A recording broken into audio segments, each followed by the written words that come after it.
expressed in this program by the host or guests do not state or reflect those of the company, its management, sponsors, or any entities they represent. Oh, it's lit. We prime time. Subscribe, like, and share. Give us your feedback. Yo, I'm Manny at the plate and Kobe off a steal. Gretzky for the goal and Brady at the wheel. I'm a game changer, the Osaka of the tennis. And breaking scoreboard, Simone of the Olympics. Defense and big business, the Mayweather who way better. From the greatness of Jim Brown, I've been down. Talking sports before I was off the porch. Screaming Bo knows while Jordan was playing horse. Late 80s getting torched by the drive and the shot. 2016 got a ring off the 3 in the block. They eased to forgot the cardiac kids. Price and Doherty, Bell in the Indian years. This who it is. Your host D-Trynt, yo, that's a name banger. Come in the streets and talk sports with the game changer. Yo, your host D-Trynt, that's a name banger. Come in the streets and talk sports with the game changer. Yo, ho, ho, ho, ho. Man, what the fuck is really good? D-Trynt, Game Changer Sports Talk, Industry Sports, streaming on multiple media platforms, Facebook, Twitter, Twitch, YouTube. Follow us on IG at Industry Sports or at D-Trynt. If you miss a live streamings, you can catch replays on Spotify, Google Podcasts, Radio Public, various other streaming platforms. Just look for the Industry Sports channel. Like, subscribe, share, follow. Once you get in there, you will see Game Changer Sports Talk with yours truly. Make sure you do the same. Catch the website, industrysports.com. Get the latest articles, updates, things like that. All right. And if you just, you got people you want to be spotlights, you want to come up, it's always a link in the chat. Wherever you viewing from, it's a link in the chat. You know what I'm saying? You can hit that link, come on up. You want to speak your piece, or you can just type in your comments, however that works. You know what I'm saying? But definitely feel free to email us too at industrysports.com at gmail.com or dtrent@gmail.com. You want somebody spotlight, you know what I'm saying? You want feedback, whatever it is, man, hit us up. We can figure it out. All right. It is Sunday. All right. Happy Sunday to all my people. I hope everybody is doing well. Everybody is cool. Life be life and things be going on. You know what I'm saying? But we love our sports. All right. That's one thing for sure. Two things for certain. And this was playoff basketball, playoff hockey, and NFL draft weekend. You know what I'm saying? We know how the NFL draft do. Like, the NFL draft just be taking over the whole damn weekend. Yo, can you hear me? Oh yeah, I hear you. I was making sure you can hear me. We good. For sure. You got the Thursday going on. You know what I'm saying? You got the Friday going on. You know what I'm saying? And then the Saturday to end it off. At the end of Saturday, they get to doing they undrafted free agency thing. You know what I'm saying? How that goes. So but Cleveland is the city where we come from, so run, okay? Cleveland is the city. Now, Cleveland is always buzzing around draft time because we just want our team to take the next step. We are ready for the Browns to be one of those elite teams because we seem to feel like we keep accumulating good talent. And for some reason, we just not being consistent with the outcome of this potential talent. Okay. So this year, it just seems like it's a little different, right? It seems like Kevin Stefanski and Andrew Berry are getting to do exactly what they want to do with not too many interruptions, right? It seems as if Kevin Stefanski has found an identity for his offense that he is comfortable moving forward with. It seems as if the Browns have found a defensive coordinator with a scheme that helped maximize what we can get out of Denzel Ward and Myles Garrett. And Grant Delpit. All right. It just seems like everything is going the way it should be going. So we enter Thursday. All right. Now I chopped it up a little bit Thursday. I was down there chopping it up. Had to work the first round, and the Browns did spectacular. Right. I personally give their draft an A. Um, the only reason I wouldn't give it an A plus is because I don't know exactly how these guys are going to produce, and I think if Dylan Gabriel and Shedeur Sanders, who we'll get to later, come out as the top crop in this 4-man quarterback race, then I think it deserves an A plus. But for right now, just on acquisitions, savvy, manipulation of the board, uh, production from the players that you drafted compared to their peers, definitely an A draft for me. Guys got called off that I personally wanted, so I'm not upset at all. They started off again. For those who been living under a rock that don't know, okay, the Browns started off the day with 10 picks. They had the second pick, the 33rd pick, the 67th pick, the 94th pick, the 104 pick, and then they had picks like one something, 179, 166. Like, they just had like 4 6-round picks in the seventh. Okay. They made a trade with the Jags that we found out that they made weeks ago. So what it sounds like to me is when, you know, Andrew Berry was gushing about Travis Hunter and, his his Shohei Ohtani reference, man, he was just buttering up the pot, baby. He's like, oh, y'all want this guy?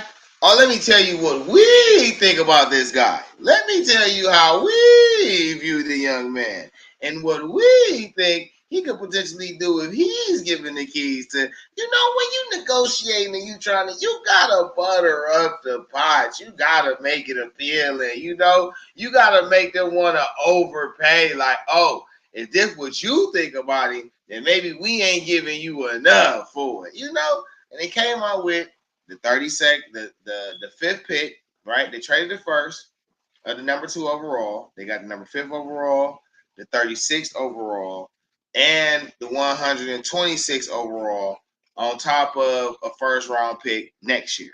Now they did give up the second, and they gave up the 104 pick, which was the beginning of the 4th round, and they gave up I think like pick 200 or something, right? Okay, cool. Right? They take Mason Graham.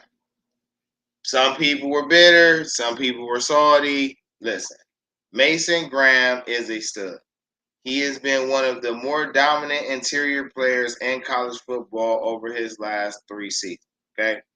And Michigan won a championship with him being that guy. He plays with anger. He plays with pace or initiative, a nastiness. And that's the type of guy you want down there with Myles Garrett. Okay, we've been trying to figure out a compliment to Myles Garrett for years. From what we've gathered over the different experiments that we've had, when Myles Garrett has reliable defensive tackles, he is a lot more dominant and he's a lot more freedom to do what he does best. So getting a young guy who can pass rush and still be quite effective and impactful in the run stopping game was ideal. You got Malik Collins, who you signed. He's going to do some of the same thing, athletic, big guy. You still got Mike Hall Jr. down there.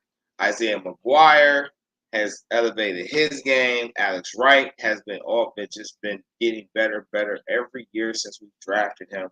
And you still got Obadiah Ogunwankwo down there. And as I was informed earlier, Joe Tryon, right? You got Tryon from Tampa Bay, who they didn't re-sign from a first-round pick, a guy who's going to come down and play defensive end for you. So, with that being said, I like Mason Graham. He really, really dominated in the college range. That Michigan defense was crazy upon crazy, okay? Wait, hold on one second, Sean.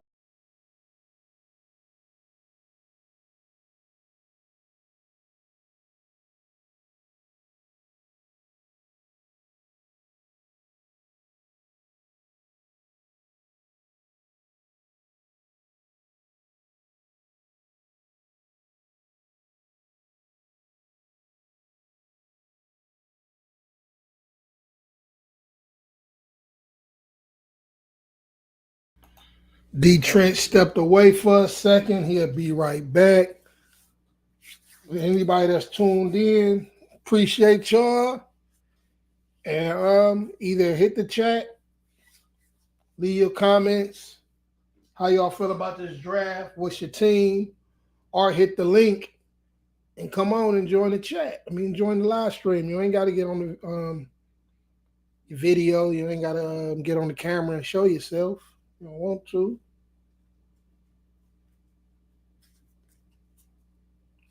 Do your thing. With D trying to be right back.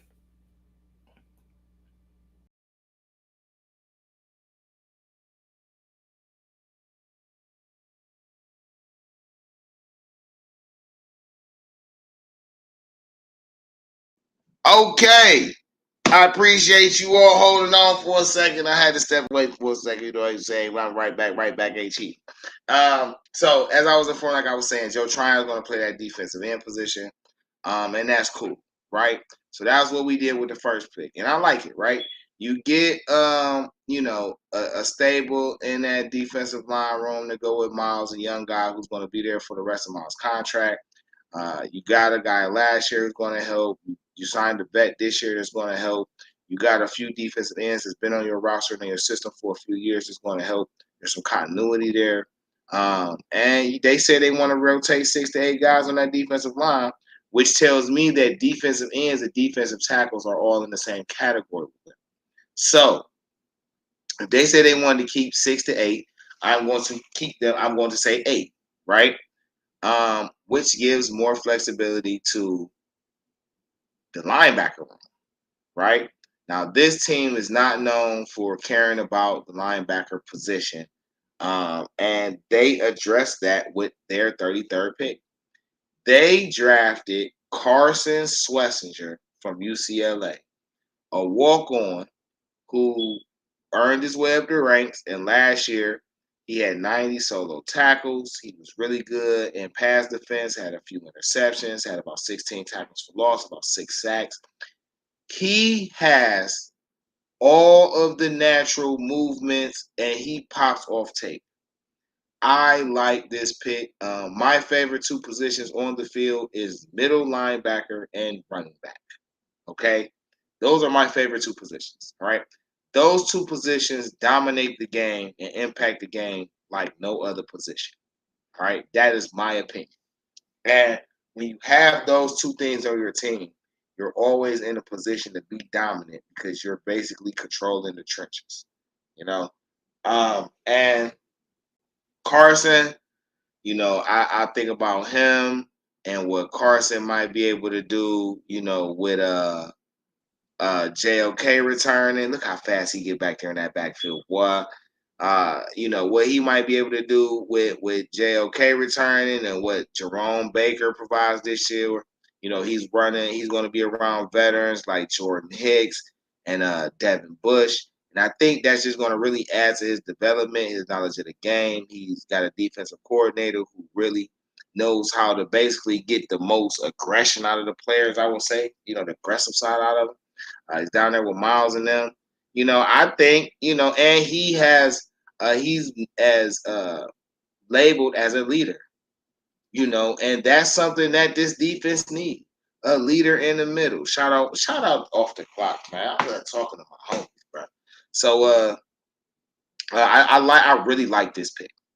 Really, really like this pick. Some people will call it a reach. But after him, after Jahai Campbell and him, there were no other really inside linebacker prospects in this draft that really popped off the page. Potential-wise, they could, but not like what this guy's showing you here, man. Carson Schlesinger, Browns pick at 33. And to me, these were 2 glaring holes of the Browns. Somebody in the middle on the defensive line and somebody in the middle in the second level.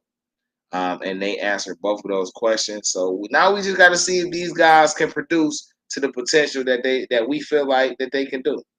All right. So at this point, you're like, well, damn, Browns, you go defense. You didn't get a quarterback. What are you going to do? You come back to the 36 pick. And they did something that I've been saying I wanted them to do, and they might do from the word go. They drafted running back from the Ohio State Buckeyes, Quinshon Judkins. 6 foot 221. Spent his first 2 seasons at Ole Miss where he was a flat out workhorse. All right, he just was putting up numbers. He went to O State for a chance to win the championship and split the running back load with a Travion Henderson. Shout out to Travion, who went not too far after him to the New England Patriots. Shout out to Travion. But we got Judkins, bro. And when I tell you, I was ecstatic. Oh, Quinshon can run. He can catch. He got them feet. He got the stiff arm. He can pass block. He just fits this division, and he fits. Now, mind you, okay, let me back up a little bit. When Cleveland traded the 2 to the 5, I assumed they were taking Shedeur. I will tell you all that I've been assuming Shedeur was going to be our quarterback the entire time. All right. I will admit that after the Harold Fagin pick, which we're gonna get to in a second, with 62nd. My apologies. I keep messing his name up.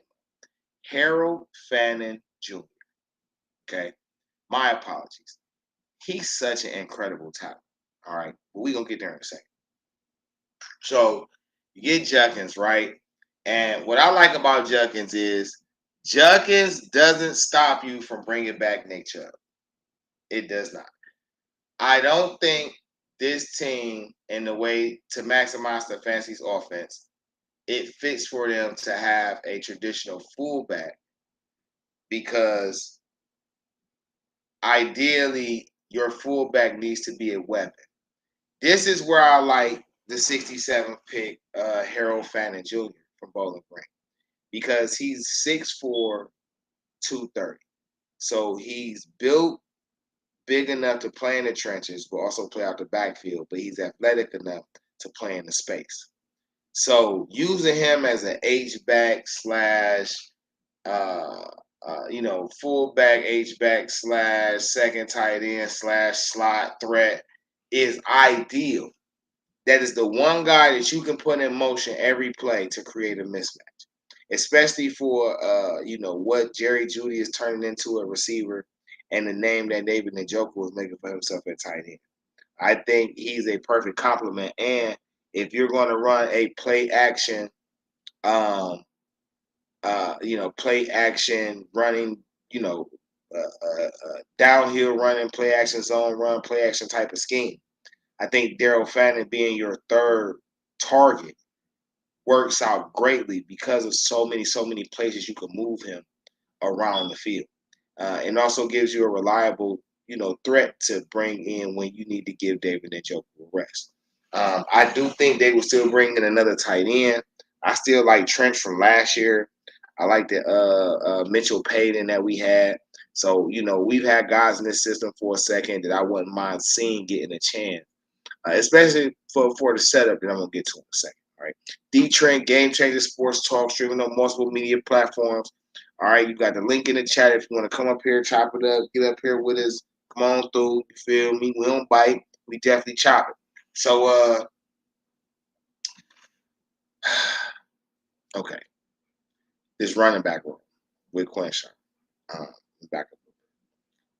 Him and Jerome Ford, I think, are a powerful tandem.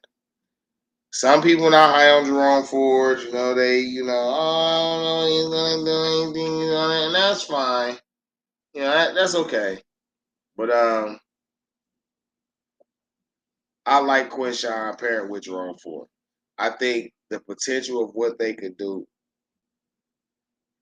for what our rookie quarterback is going to need is going to be fire. And this is why I like the idea of bringing Chubb back, because I'm going to keep saying this. That second half of the season, when people realize that the Browns have a chance to make a run, Chubb getting back to old Chubb form is going to be lightning in a bottle and great time. I really, really like this pairing. We also dug back later on in the at 126, and we drafted Dylan Sampson, running back from Tennessee, 5'8", led the SEC in rushing yards. Let me see. Dylan Sampson, 2,492 rushing yards, 35 touchdowns, SEC Offensive Player of the Year for 2024. Quinshon Judkins, 3,785 rushing yards, 45 touchdowns in his career between O State and Ole Miss. You know, again, I like Ford because he's the true scat back. Dylan Sampson is a running back who could become a multi-purpose back, right? But I like the idea of the Browns having 4 running backs and 3 tight ends on the roster. All right. I don't think there's nothing wrong with that. That's 7. I think there's nothing wrong with that. It's no difference than having 3 tight ends, 3 running backs and fullback, and 3 tight ends, or however. Or I like Nick Chubb still being in this rotation because not only is he a true Brown, he understands what it takes to be a Brown, but I also feel like these young running backs, this tandem of Ford and Quinshon can hit the ground running as being impactful in the threat. And I think teams gonna hone in on that and being able to come back with a Chubb that you didn't even think was gonna get utilized is gonna really hurt teams, especially for our ground game. And then for I don't want to get my head of stuff before I get to this quarterback conversation. Because when we get to this quarterback conversation, it's gonna get really real. But for the guy that's there, that 3-headed monster with the potential of a 4-head monster is gonna be crazy. And with guys like Judy and Njoku and Fannin, is going to make the play action pass game that much more potent. Now you have to get to a point where, what about when you have to open it up and you really have to go 3 wide or 4 wide, which is something that Stefanski does, right? Now we're talking about the next set, all right? But before we get to that set of receivers, let's talk about what they did at the end of the draft, all right? So you get to pick 94. Hold on. Before, where you at? I just came back. I was outside talking to my father-in-law and shit.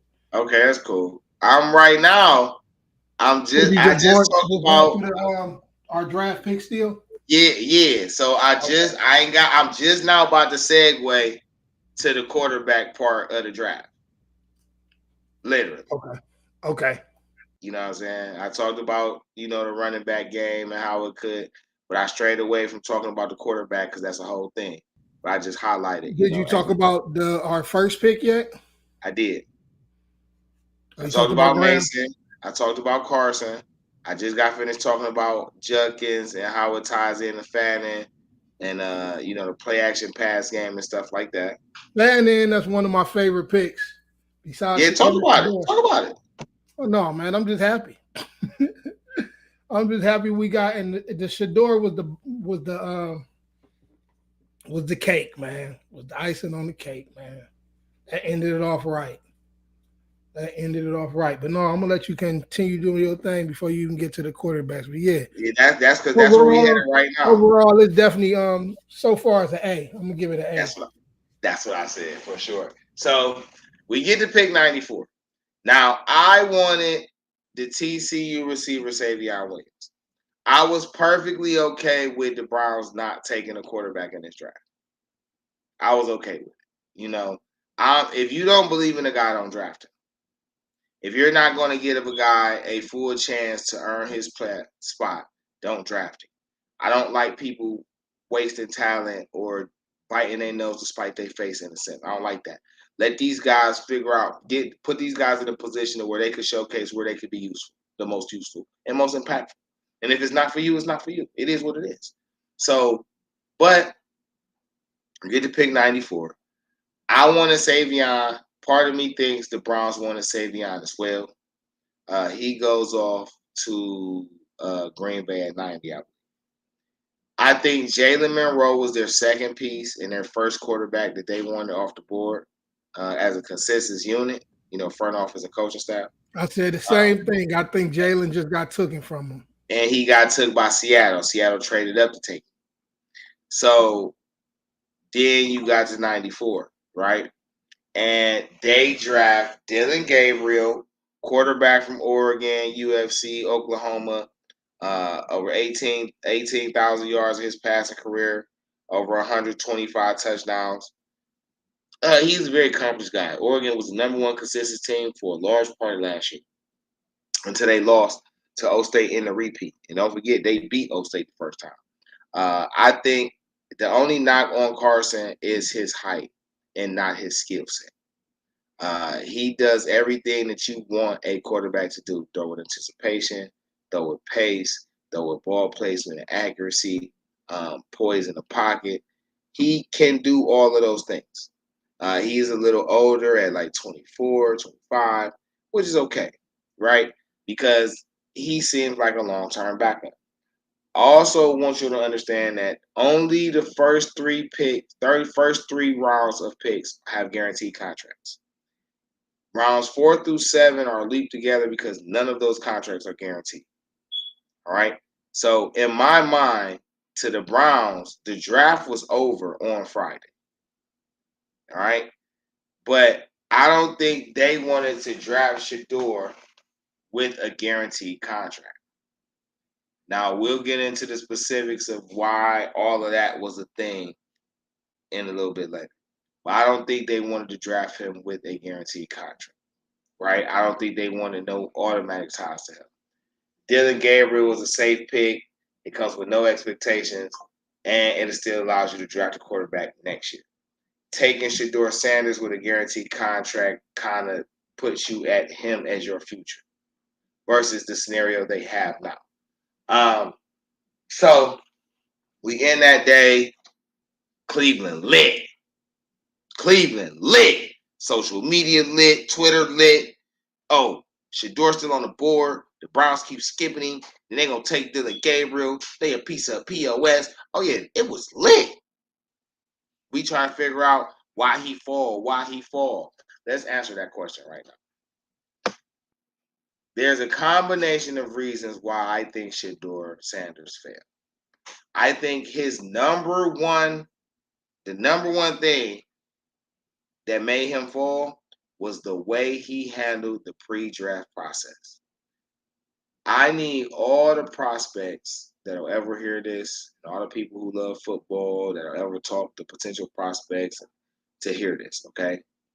You are interviewing for a job. Your college resume and whatever work you put in does not entitle you to a spot in the NFL. The pre-draft process is an interview. It is an ongoing 24/7 interview of anything that you might, will, and can possibly do in your life as a football player, whatever organization chooses to spend money on. When you put up the resume, you have to now show the character that when I'm not playing football, I can still be looked at as one of those guys. Okay? Shedeur did not play in the East-West Shrine game, did not play in the Senior Bowl. He committed to the East-West Shrine game and didn't play. He might have got that off if he never committed. But you did that. Then you said it was only certain teams you was going to talk to. Which means, in retrospect, there's only certain private workouts that you took. It doesn't look good on you. You did not go to the college playoff. You did not win a championship. All right? You did not even go undefeated. So, hold on.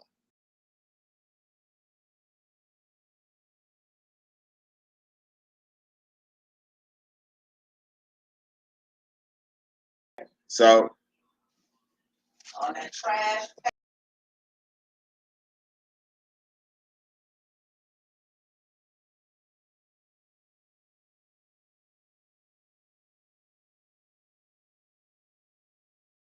Yeah, so where was I? Oh yeah, so he did that. Picking and choosing. You're not giving people a chance for you to control your own narrative. You're basically allowing everybody else to control your narrative, and that's not going to work, bro. It's not never going to work. You are in control of your own destiny. So you should have been interviewing with whatever teams is going to look at you. So you could have been producing the footage. Hold on.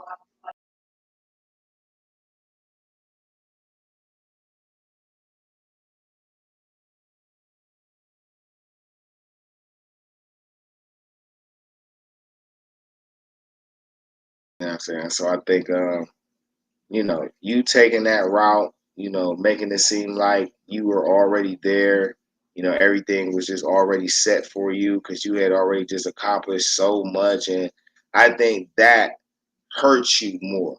And then you didn't perform in the combine.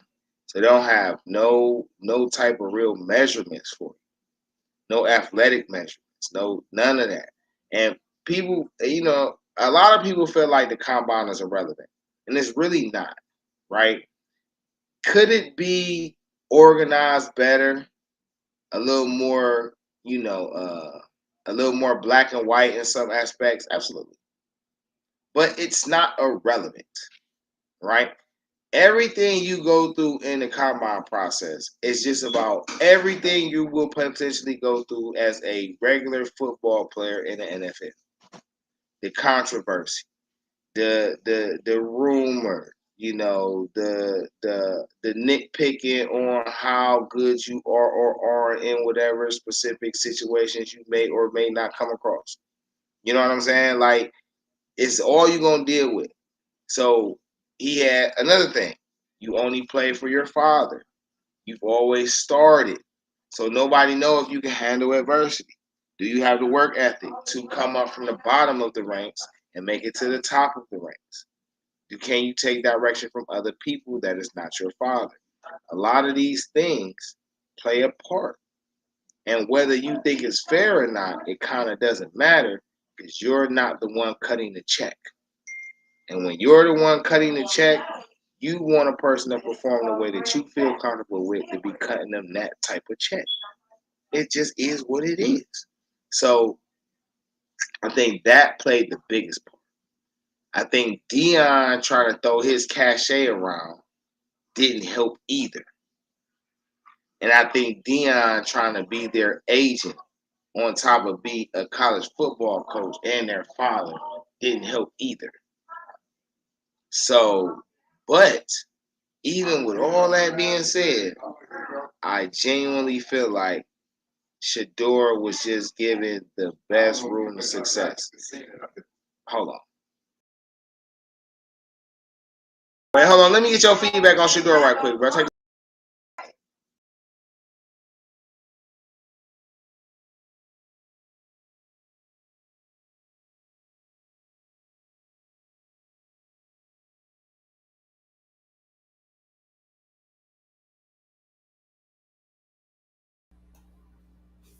Damn, I ain't hear nothing he's saying. I got this shit going on.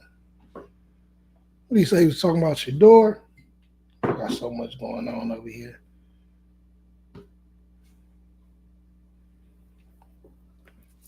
I'm happy for Shedeur, and he in the right place.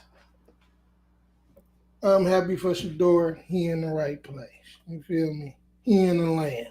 Underdog with the dogs.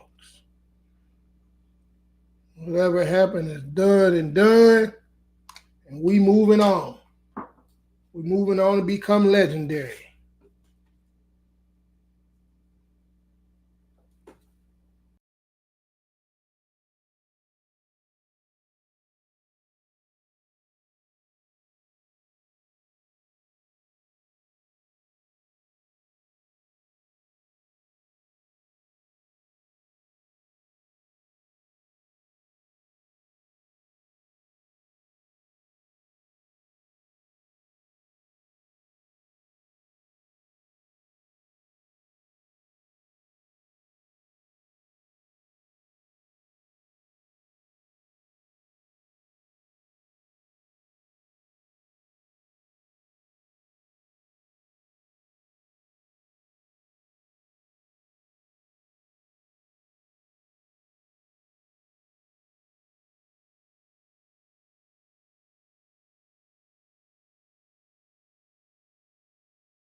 Yeah,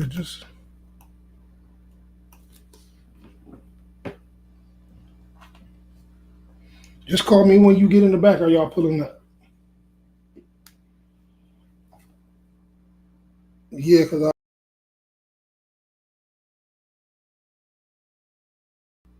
got this show going. What's up? How y'all feel about the draft, man? How y'all feel about the draft? Drop them comments. Hit the link. Join. Give your feedback, man. How y'all feeling about the draft? What your team do? I'm Yo, cool with, yo. cool with what my team did. We Renee. How you Let's feel go, about Trent. Shedeur? You said what? How you feel about Shedeur? I'm happy we got Shedeur. Shit. Fifth round, it is what it is. I don't care what round we got him.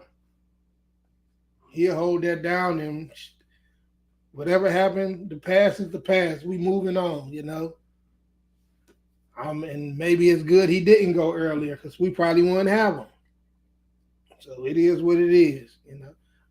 I know he should have went earlier, and I'm not gonna blame that all on because of the shit he did before the draft or not doing it in the combine because he ain't the only person that did it. And the fall to the fifth though, that's crazy though. To the fifth, Well, that's look at crazy. this. Right? This is how I I know, look but at it. considering you wanted the top man three, come on, that's crazy. But He wasn't it the is only what it person. is. It I is what think it about it is. like Like, this.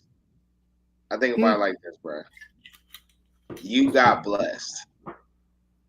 You genuinely play football because you love the game. and I he don't getting think paid for it. anybody came. That's why I say, man, at the end of the day, it is what it is. He in the lead. Right. Yeah, You know what I'm it is saying? what it is. It's they lead. Motherfuckers do what the hell they want. And shit. You want to change? Make your own league. Until the end, we rocking with the NFL. We moving on. In the quarterback room. So because I told you I was, man, I've been doing so much back and forth, cousin pulling up, stepfather. And but did you just talked about Shedeur, you just talked about the draft, or you talked about the quarterback room? Before I had to stop right quick. I had just talked about how I think what led to him falling, just the different factors. Mm-hmm. What was the point of drafting Dylan if you're going to take Shedeur? They have 5 QBs now. Hey, listen, I mean, and that's like, one thing that's too. I'm proud of everybody keep talking about this overcrowded damn quarterback room. Hey, it ain't gonna be overcrowded when you get out the door. Everybody ain't gonna be on the team. yeah. So okay, Mike, I think it's a few things that you're not considering when you ask this question. Okay. First off, I don't think it's a Shout out to bad Money question. Mike. I don't think it's a bad question, right? But I will say this: the Browns are in a position where every option at quarterback that you would need or that you would suggest, they have on the roster. Deshaun Watson, for whatever you want to label him, is still arguably the most talented quarterback in the room. He is also, outside of Joe Flacco's Super Bowl championship, is arguably the most accomplished quarterback in the room. And he's still only 29 years old. Now, he doesn't matter for this season because he's on injured reserve for this season. So he will not play. It does not matter what happens.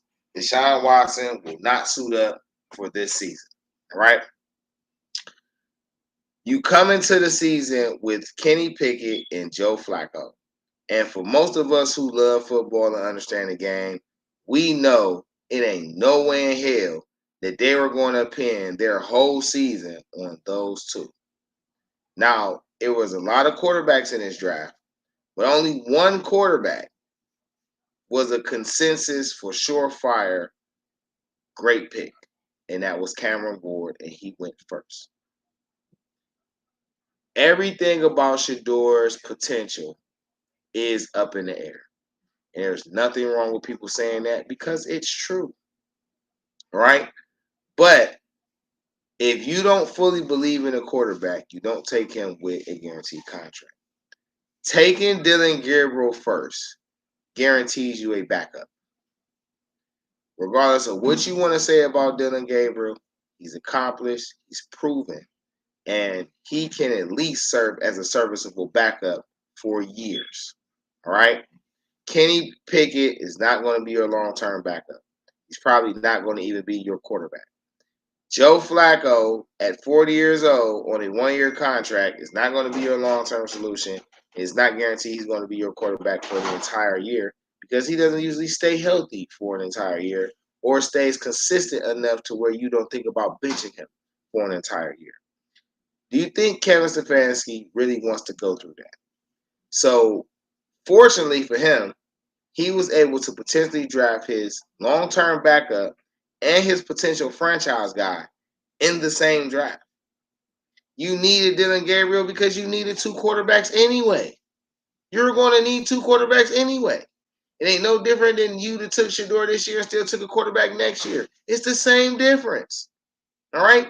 But none of that really matters because 90 players get to come to camp. They get to evaluate 90 players for 4 or 5 months before they cut it down to 53. You get 3 preseason games. So you bring in as many of the best 90 players as you possibly can, and you let them fight it out. That's how you build a good team. That's what I'm on. That's how you build a good team. Okay? Same shit I was on. Penny, like I say, Pickett and Flacco were not on guaranteed contracts, so virtually they didn't have no quarterbacks. That's why I was like the media. That's all the media talking about. When I jumped off and I was aggressive when I seen that five quarterbacks, it's because that's something I wanted to talk about because that's all that been floating around. Is they acting like them 5 quarterbacks is gonna be on the squad when it's time. Everybody ain't gonna be there. Everybody ain't gonna be there. Everybody ain't gonna be on that roster. Hold on, wait. The Browns are not the worst team in the toughest division. Who said that? Y'all kill me with these bullshit statements. Mike, you can it's a link in the chat if you don't want to do no typing. Kill me with these bullshit statements. You don't want to do no typing. There's a link in the chat that you can hit and you can come on the stream if you don't want to do no typing. The Browns, for what anybody keeps talking about the Browns, the last 5 years, the Browns beat their division opponents. They beat the Steelers, they beat the Ravens, they beat the Bengals. The Bengals arguably ain't really beat the Browns like that in years. The Pittsburgh been splitting with the Browns for the last half decade. And the Ravens, even when they beat everybody else, can't seem to beat the Browns. So we're not doing that. All right? These ancient grandfathers Browns, quit trying to hold Kevin Stefanski and Andrew Berry accountable for what Dorsey did and what Sashi Brown did and what Chris Palmer and Butch Davis didn't do. They ain't them. This is a whole different regime. So hold this regime accountable to what they're doing and not what you expected everybody else to do and what you want them to do in their place. We're not doing that. Gabriel was actually talented, though. He was a Heisman finalist. Shedeur is going to have to really prove he's better than him. Right? And I agree with that. I agree with that. That's facts. Accurate. He a beast. That's a fact. Right? That's facts. You know what I'm saying? But I personally don't think that's a problem. No, it ain't. It's a great thing. I think Shedeur gonna beat him. I think it's gonna be them too. And Maria gonna be lit.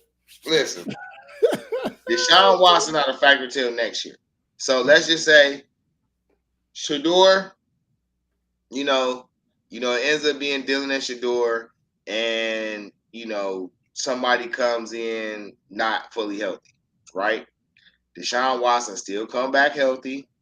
He's still some type of trade asset or at least a veteran on the roster just in case. Right. You're winning. Either way, you're in a winning position because these are all positions you would want to be at one stage or another when it comes to your quarterback position. At least a veteran who can run it, or a potential first-round pick with some with a lot of potential, or guys with the skill set that really have shown that they could done it already, and a guy that's just top tier. You have it all. So let them fight it out. You still got to figure out the rest of the team, right? And I don't mean like they don't have nothing, but You just solved your number one running back problem. You just solved your second tight end problem. But you haven't an answer for your number one receiver and your slot receiver. Those are the questions you don't have. No answers to. And we don't have any clarity on how healthy the offensive line is going to be.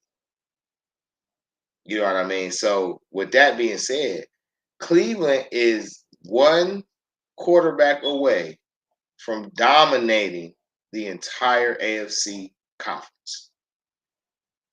I will say one thing though: Browns grabbed 2 monster running backs.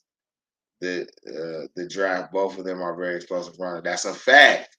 And then you think they could probably bring Chubb back. So now you're talking about having a nice running game in the division with potentially. I'm penciling Shedeur in as the starter, y'all. I don't see it no other way. I don't. Money Mike, you a Browns fan? What's your squad, Money Mike? I got a cousin named Mike from the phone. I'm telling you, man. Like, hey, listen, your Browns, they're playing with house money right now. Hey, no, I'm a Giants fan. Oh, hey, yeah. Shout out to the Giants, though. I got a cousin that's a Giants fan. He got them. He had to get them yellow plates. Shout out. That's funny. Shout out to the Giants, though. Abdul Carter, Jackson Dart. Y'all had a nice look. And y'all got somebody else in the later round that I really fucked with, too. And I was like, damn, the Giants having a nice little draft, though. No, I don't rock it. The only New York teams I rock with is Buffalo. But New York City team, I don't rock with New York City team. That? Darius Alexander and Cam Scatterboo. Scatterboo. They got Cam Scatterboo. Yeah, and then they got Darius Alexander. They gonna be all right. Yeah, and Darius gonna fit y'all defensive line because he got pass rushing to him and his big body. So I think I like y'all draft though. I ain't gonna hold you, Mike. Y'all all right. Y'all got Russell down there with Jameis. You know what I'm saying? You got Jackson Dart as a young guy. Y'all doing it traditionally right. Cam Scatterboo gonna be a nice addition for y'all. Y'all got a running back over there though. Something Junior, I think. That I thought was pretty nice last year. I do think y'all still need another receiving threat to go with Malik Neighbors. But listen, I don't expect super big things from the Giants this year because I don't know how Tracy Jr., my man, I appreciate you. I like him. But I do think that they're going to be significantly better than there was last year. But the offseason still ain't over. So it's hard to say, what will and won't happen. But I think When is the other draft? The supplemental draft? Yeah. That ain't till like June or July or some shit. July. Yeah, I want to say it's like right after the 4th type shit. It's before I need to find the training camps. It's before training camps. I got to see who all got signed on the undrafted. So, but these Browns. Hey, listen. These Browns going ass. Let me go see if they switched up our shit since yesterday. Let's go see if the win total up. The win total should be. I mean, right now, well, it depends. With Shedeur starting, I give them 8 wins. I don't think Shedeur's starting. Shedeur's starting, bro. I don't see how nobody. We go bet a jersey on it. What you want to bet? Who jersey you want to bet? We go bet a Browns jersey on it. Who jersey you want? Huh? Who jersey you want if I lose? I want a teal. No, I gotta wait. I gotta wait to make sure my boy. I gotta wait so Teal still be on the squad. Man, Teal gonna make the squad. Hey shit. Hey man, we might have to get the winner a custom jersey. No, for real. All right, bet. Okay. Some kind of custom Browns gear, man. You want the hoodie on there? Yeah, man. You know what I'm saying? Okay. We gonna get some kind of custom, okay. Man. Some custom Brown shit. That's how we doing it. Mike say, how do you feel about trading that number 2 pick and missing out on Travis? I don't feel like we missed out on anything. I mean, yeah. I ain't gonna even lie I'm to gonna let you, do your Mike. thing. Talk. I don't feel like we missed out on anything. Travis is a good player. And if he's allowed to play both sides and he can actually be, impactful at it, I think that is a great move for Jacksonville. But we got 3 corners and we Right. ain't got no I love receiver. Jacksonville. I love that for him too. But at the end of the day, one player ain't gonna get us to that promised land. It's gonna take a team regardless. One player go help, but shit, the more accents we get, shit. If put it like this, man. Even if don't Travis can still be great, but ain't nobody gonna think about Travis when Graham is slamming somebody on their head in that Super Bowl. Whoever get us the Or ball, or we ain't gonna or think when the about presence nobody of else. Graham allows Miles to break the sack record. How about Right. that? And that's why I like the Carson Schlesinger pick too. Because now when you realize Well, that yeah, when you run away from Miles, Pac-12 you shit. gotta run into Pac-12 shit. Graham, or you could get away maybe slip past Graham, but you gotta run into Schlesinger or run into Bush, running with reckless abandon. When you realize that you can't outrun Grant Delpit on the outside, that means now you're going to take that extra half a second that allows Miles to put his hands on. And that's all we need, because guess what? If you throw it up and Ward there or Newsome there or Emerson there, we got a good chance at the ball. Right. That'll be y'all got 2-1s next year. That'd be crazy. Ohio wide receiver Smith coming out might be the next Julio, but he got 2 more years before he come out. He was a true freshman last year, so he don't come out next year. He come out the year after that. Now, if I don't think we should be in a position to draft a receiver that high when he actually comes out, but I do like the possibility of getting him. That is fire. Now, listen, the Browns could be good this year, and they can take their next year pick and trade it, one of their first 2-round picks, and turn it into another pick in that draft. You never know. You know what I'm saying? And me personally, I don't think that Jacksonville pick is gonna be a top 10. You think Jacksonville gonna be good? I like I say, I love Jacksonville, and I think they gonna make something. They got Sunshine, a little weapon, and I know they gonna keep on adding on. So I think they'll be all right. And who is their Jacksonville don't division? make the playoffs. And like, who is their division? Somebody just The joined. Houston Texans, the Tennessee Titans, and the Yo, we just Indianapolis got Colts. somebody in the house. Who that is? What up, big homies? What's up, man? I was just checking YouTube and I saw y'all was on, and I listened to y'all a little bit. I see y'all going through the teams and doing your thing. What's up with you? How you guys doing? I appreciate you, what's up Alpha with you, Roo. homie? Yeah. Alpha Appreciate Roo. you coming up, Much bro. love. Where you from? I am from Los Angeles. Unique story. I played in the league for 7 years, so I may be able to give you a different perspective. Man, Hey, well, appreciate you coming on and vibing with us, my guy, for sure. Yes, sir. Yeah. Okay, so What's y'all? Who you think won the draft? Curious. Who y'all think won the draft? Okay. I got time today. Family Okay, doing some you got stuff. I said, time let me get today. on YouTube and fuck with it. I appreciate you, Alpha. All right, look. So, okay, who won the draft? In my opinion, listen, this may seem biased. But the Browns, I'm about to But get I back feel on my like the producer Browns shit. won the draft because I Okay. feel like the Browns came out with 4 starters and potentially not only your quarterback of the future, but your long-term backup of the future, and you still got 2 first-round picks next year that you could add weapons to the team.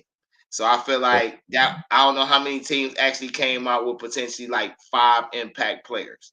You know what I'm saying? But I think they did. Now I see Money Mike say the Bears. I'm not gonna hold you.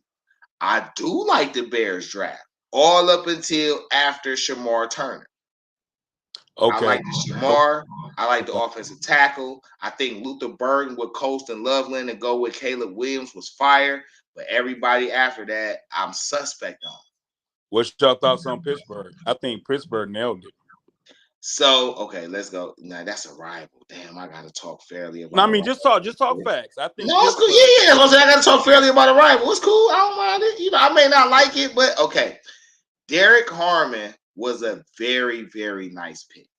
He went earlier than I expected because I thought he was first round talent, but not first round money. Not even to say that in a crazy way, but I just feel like I don't think you should have more expectations than he needs right now. And that's was kind of more of my thing with Derek Harmon. But I do feel like he could turn into one of those Cameron Hayward type of guys. I really do think of his potential. Caleb Johnson was a steal in the third round. Right. He was an absolute steal in the third round. And can play in that weather. He's used to the cold. He's used to the right. cold. Right. And I think if he grows as a pass catcher, he's a Pro Bowler. Okay. He's a multi-year Pro Bowler if he can catch out the backfield for sure. Jack Sawyer is a home guy, but them listing him as an edge is crazy to me. Everything about Jack Sawyer's build and the way he plays says he's a linebacker. And I think he'd be a great middle linebacker, more so than he would be an outside or an edge. That's just my opinion. They play 3-4. They play a 3-4, so he can play that. So if he can play that inside interior, that's a great for him. Yeah, he can do that. He can do that. He's not a traditional edge, but in the 3-4 defense, he can be an edge. He could be a TJ Watt fill-in. Absolutely. You know what I'm saying? I'm with you on that. I don't know a lot about Yaya Black, so I will not speak on him, but I will say his traits and his build is very much worth the risk. Yeah, he's 6'6", 330. You know, he's good though. And you know, they got D linemen that are getting old in that position for them. Yeah. So they just need bodies that soak up blocks. I'm already at that 3-4, especially that Stiller 3-4. Yeah. Now, Will Howard, okay. He's an Old State guy. Yes, I appreciate him winning the championship. He did show the traits of being able to do everything a quarterback can do. My thing with Will Howard is he has to play in a system that relates to him.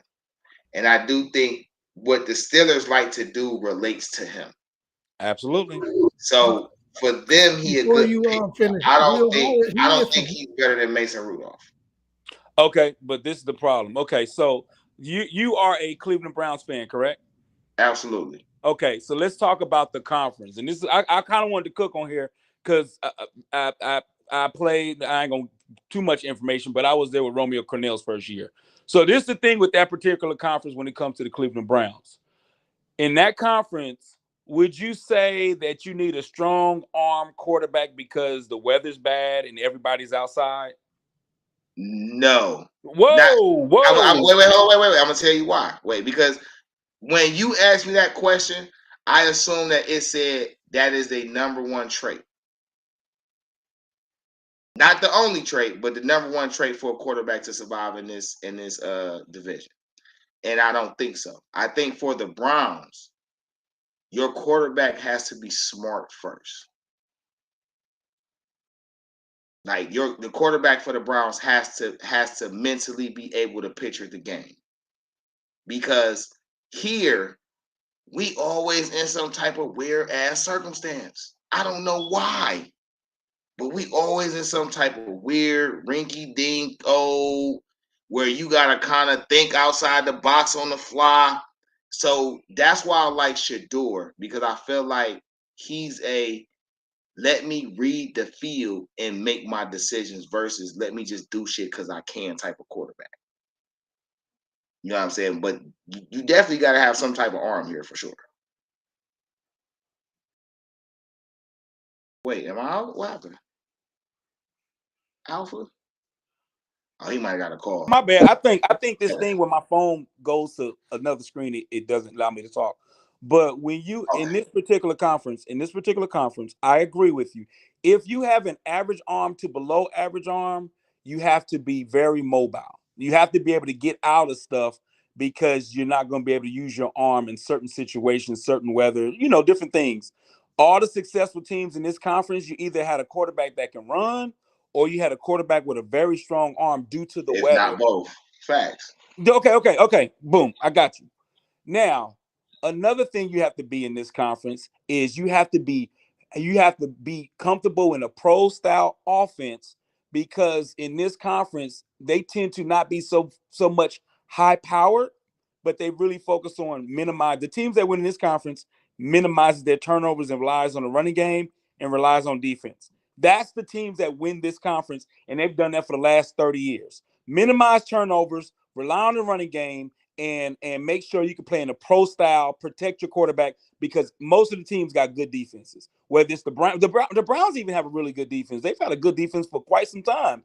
If you're a quarterback and you are not comfortable with pro style concepts, with blocking schemes and calling protections, it's going to be very difficult for you to transition to the AFC North. I think the AFC North is probably the toughest conference for a rookie quarterback. Personally, I think I've seen it, and I haven't seen many quarterbacks come in there and do the damn thing the first 2 years. They got to get used to that conference, because motherfuckers in the AFC are flying, bro. They flying around and they gonna give you zone blitzes. They gonna give you fire zones. They gonna test everything you know about defenses as a quarterback. So now I'm not gonna come in here and dispute the whole Shedeur thing. It's your opinion. I can't change your mind about things. No, but you definitely feel free to speak how you like. Listen, bro. Listen, ain't nothing wrong with you speaking the way you honestly speak your feel, mind bro. in here, bro. Yeah, we don't do that. It's cool, bro. You can speak your piece. It's a safe space for sure. See, I step back so I can go back to Well, produce. I'm gonna be real with you. And you might not believe this, but I got proof and everything. I've talked to friends and all this stuff. I know scouts. The problem that hurt Shedeur was not what happened. I don't like what happened. I think he slid definitely further than expected. But the problem was, from the scouts that I personally knew, from what they saw on film to his knowledge of the game to his athletic and physical ability. And you might not believe it, but a lot of teams had him as a 4th round grade. Just his grade. I thought he was going 1st round because I thought Prime might have had some connections. But from his height to his arm strength to his athletic ability, they felt his transition to the league was 4th round.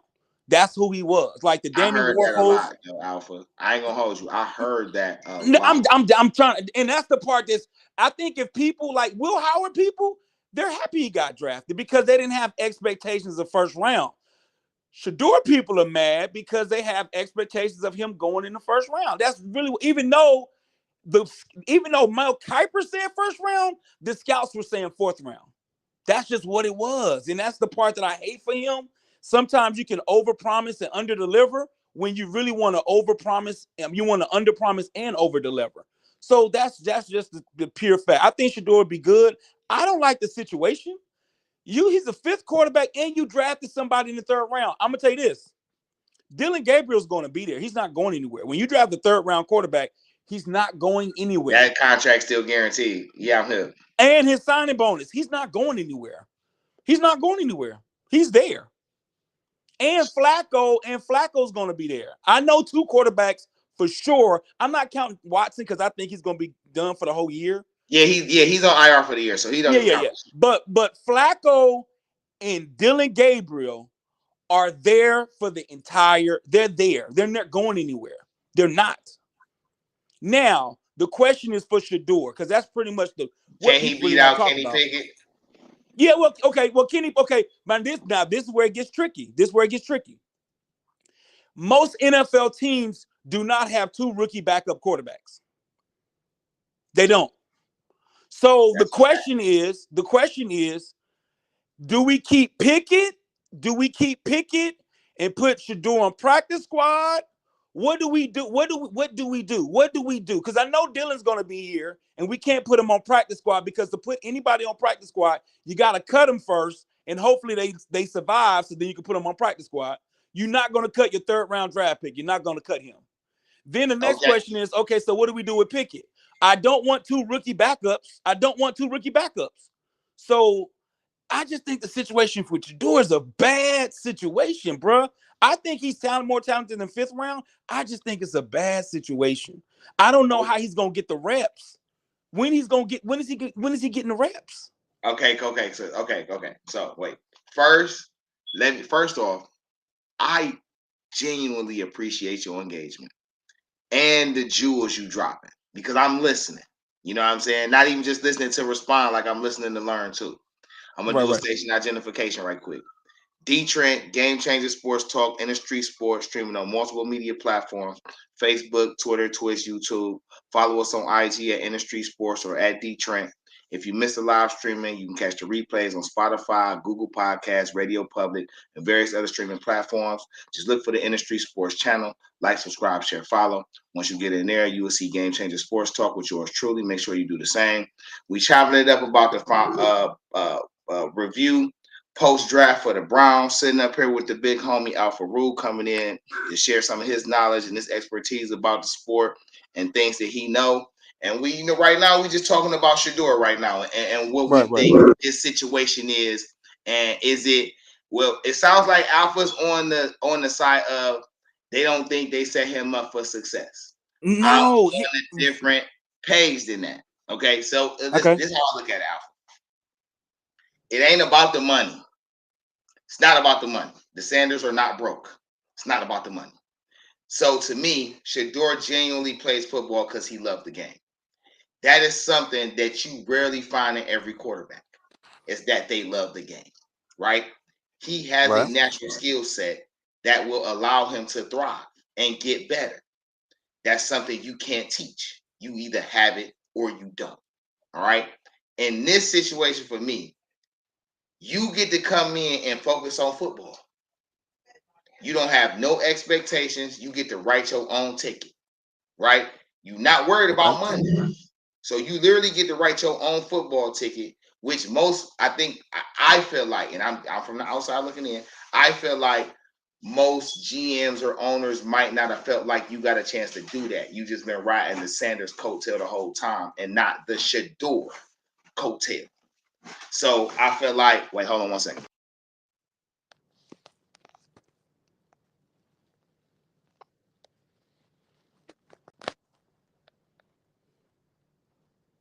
Yeah, I feel like you ain't made the name for yourself like you should be. So I think that was the best thing for him, falling to that fifth. Okay, but okay, and I feel what you guys are saying, but I think you guys are disregarding that they did pick up a third round quarterback. And at the end of the day, you're looking at it from purely football, but a lot of this stuff sometimes come down to the business of it.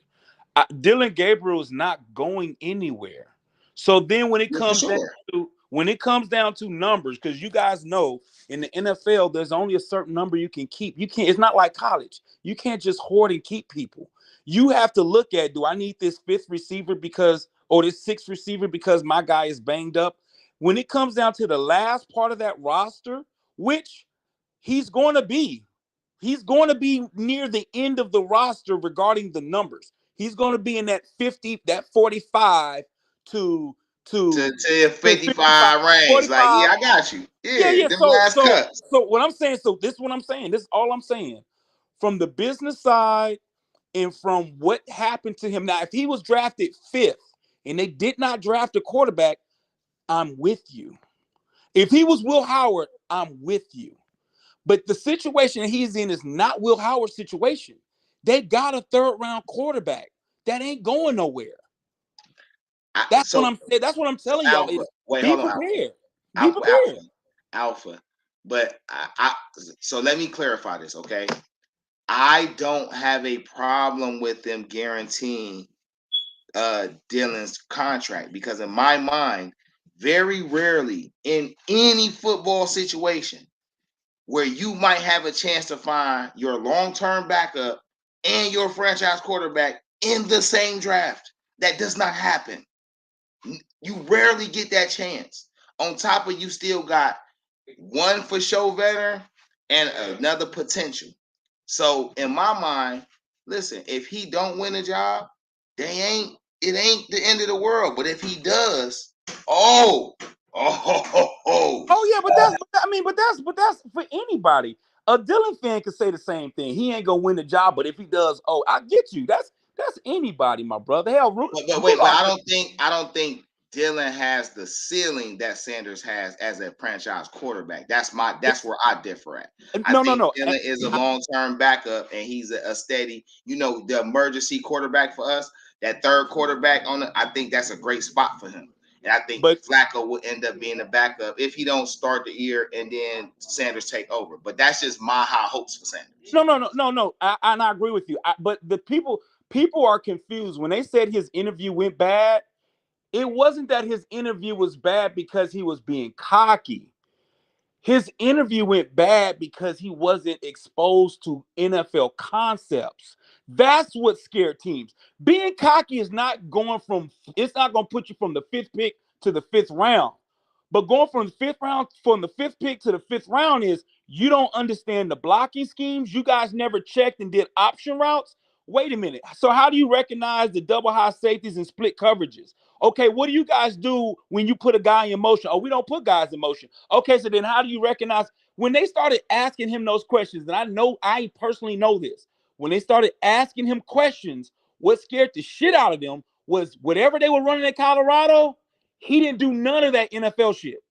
That's what it was. And Dylan Gabriel, I agree with you. Shedeur naturally probably has more ability. He's accurate. But the problem is, how is he going to learn the game and get into those concepts while he's so far behind on that? That's the scary part. Dylan Gabriel's been running that shit at Oklahoma at Yeah, Oregon. for sure. So it's second nature to him. I'm with you. Yes, that's what I'm saying. And sometimes when you play, you might be faster than somebody, but if you play slow, it's because you don't know. You play slow when you don't know. Dylan Gabriel come in there and give you a check and say, boom, boom, boom, we going fan protection. Okay, running back, I want you to option route. Like even Shedeur. Remember when Shedeur said, I don't like option routes. Everybody in the NFL does option routes, my brother. You got to learn how to do that shit. You got to do it. Do you think, okay, so, and what you're saying, because, and I appreciate this type of insight, you know what I'm saying? I appreciate it like a mug. Do you think he would be willing to learn from a Dylan Gabriel? Do you think they would be able to become like, like buddy, like, listen, we going to push each other, steel, sharp, and steel. I help bring you along. Do you think that's possible? So I think it is possible, but the question is, you understand Dylan Gabriel's probably trying to make the team too. Well, he's gonna make the team. He's trying to get. He wants the same spot. They fight for the year for sure. They both in the same. So now this is the next thing. And with you being the second quarterback in the draft and being the 5th round quarterback, sometimes the only way you learn is reps. And I just don't know how many reps Shedeur is gonna get. Like in the preseason game, the 4th or 5th quarterback, you might go to a game and you might get the last 3 minutes of the game. Now, that's usual, but the CU fans or the Shedeur fans are going to be pissed. Man, I watched this game. He only got 3 minutes. That's usual, but they're not going to look at it as usual because it's Shedeur. So how do you get those concepts when at practice, when they go 1s and 2s and 3s, if we got 20 plays, 1s out of 20 plays, the 1s get 10 plays, the 2s get 6 plays, and the 3s get 4 plays. You got 4 plays to make it happen. And 2 of them, I'm going to make you hand the ball off. So how is he going to get the reps? You feel what I'm saying? I'm with you. Keep going. You good. No, that's all I'm saying is I don't know if the situation, I believe in Shedeur and I think he's a pro quarterback. But sometimes you and I both know sometimes it's not your ability, it's about the opportunity or the team you went to. Opportunity. I promise you, if Tom Brady went to any other team besides New England, you probably would have never heard of him, bro. He just got in the right situation. And then over time, his experience started flourishing and he got enough time to stay in the league. Or Tony Romo. Tony Romo was not supposed to be in the NFL. He went to the Cowboys. His coach coached him in Eastern Illinois, and it all worked out well for him. If he would have went to somewhere like Tampa Bay, he would have got cut selling cars somewhere. That's what I'm saying is I'm trying to figure out how they're going to treat Shedeur. If they treat him like a traditional 5th round draft pick, then if that's the case, I don't think he's going to get enough reps. But now if they treat him different, then that's something different. They're going to have to treat him different. But I don't know if they are, and looking at the coaches and the GM's face, they don't look like they ready to treat him any different. They didn't really seem that happy, that genuine about getting them. Would you agree? Okay, so I agree. Okay, I agree with a lot of what you're saying. Matter of fact, probably 99.5% of it. I think the only difference of perspective I have is I feel like when it comes to the reps, Flacco familiar with the offense. I don't think he's going to get a lot of reps. He's a vet, so I don't think he's going to need the type of reps that you would normally assume for potentially a new starter, right? You talking about right? You talking about game reps, or you talking about practice reps? Game practice reps too, though. No. He has to play. He has to play. He might not play preseason. He has to get That's all. all I'm speaking on because we just Yeah. speaking No, on. he has to get all the reps. I'm just speaking on Shedeur's auditioning reps. Okay. You know what I'm saying? Now he gotta audition well through practices and OTAs and voluntaries. You know what I'm saying, to get to that part. So I'm just saying, and leading to that, because it's 90 players in the roster until you have to get to the cousin ain't to the end of to the last preseason game, which is Correct. I feel like a great switch because Correct. you get to evaluate players and their chemistry and they building. You know what I'm saying, while still resting your starters because you get that like 10 to 12 day period before the actual first game. So I like that. But I think in that process, he'll get a lot of reps. Now, for how I've noticed this regime of the Browns do it, the more you show up when it matters, the more leeway you get. So I feel like when it comes to just like I say, the auditioning reps, OTAs, mandatory violent camps, training camps, I think he's going to get a lot of chances to show what he does there. Yeah, they got the rookie a week, or maybe Right. like 4. They up there pretty soon. Now I think to me, that's where I picture he catches his break. Okay.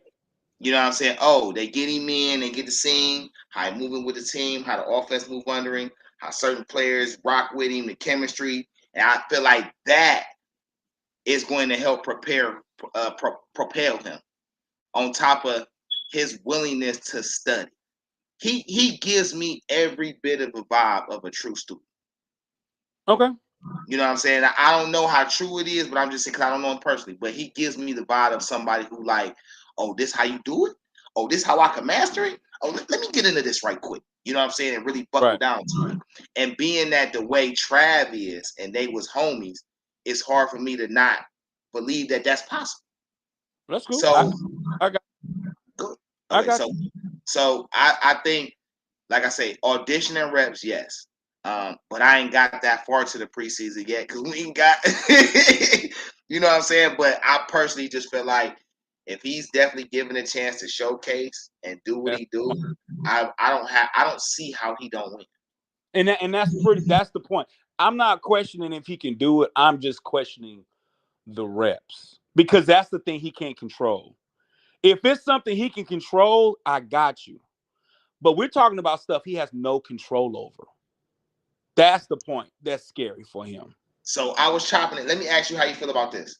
I was chopping it with my off the clock homies on Twitter, and I said, looking at things, planning in my mind, how hindsight 2020. Part of me feels like, and I know Kevin Stefanski and Andrew Berry are really close friends, right? And all close friends have difference of opinions and be willing to see things out. Is it possible, from your opinion and what you know, that Dylan Gabriel was Andrew Berry's choice and Shedeur was Kevin Stefanski's choice? I would say no because when you're talking about quarterback is a different position, and in the room we gotta kind of have some type of consensus. And then especially with us drafting him in the 3rd round, it's still an important decision. I'm not gonna lie. In the 5th round, 6th round, at that point, you're trying to draft. You might not even draft the player that you need, but you might see value in that player. And you say, hey, I know we don't need another D tackle, but damn, this kid was a 2nd round draft pick on our board. Now he's in the 4th round. We might have to get him. So with Shedeur, I think with Shedeur, not only if I'm talking about forget all the public stuff and we're just talking about football, I think he was a value pick. And worst case scenario, we already got our quarterback. And if our quarterback that we're looking at, because I'm just talking about him being drafted 3rd round, if the quarterback that we wanted, that we got, doesn't work out and he does, we have nothing to lose. So that's the part that I don't like when teams treat quarterbacks as if they are whether maybe it works, maybe it don't. I like it when the teams are like, it has to work because they're gonna give you every opportunity to make it work. That's the part that I say. I mean, I hope I answered your question. I think in the third round, that quarterback was picked for a reason. And I think they all probably sat down and said, hey, guys, because I'm not going to lie.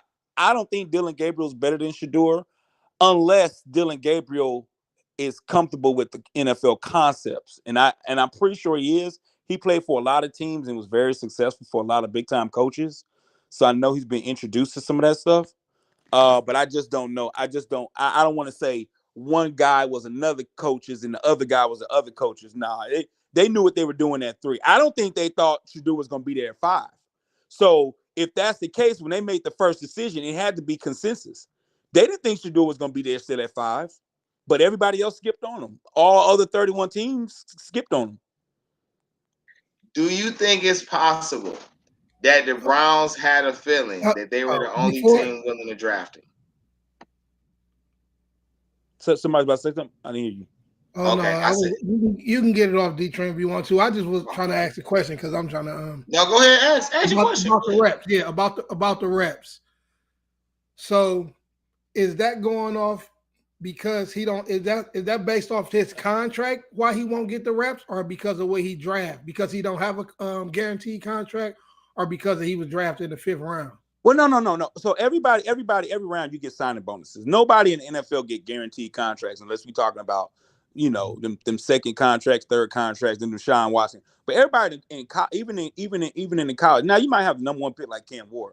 When we talk about 3, 4, 5, 6, all they asses can get cut. So nobody got a guaranteed contract.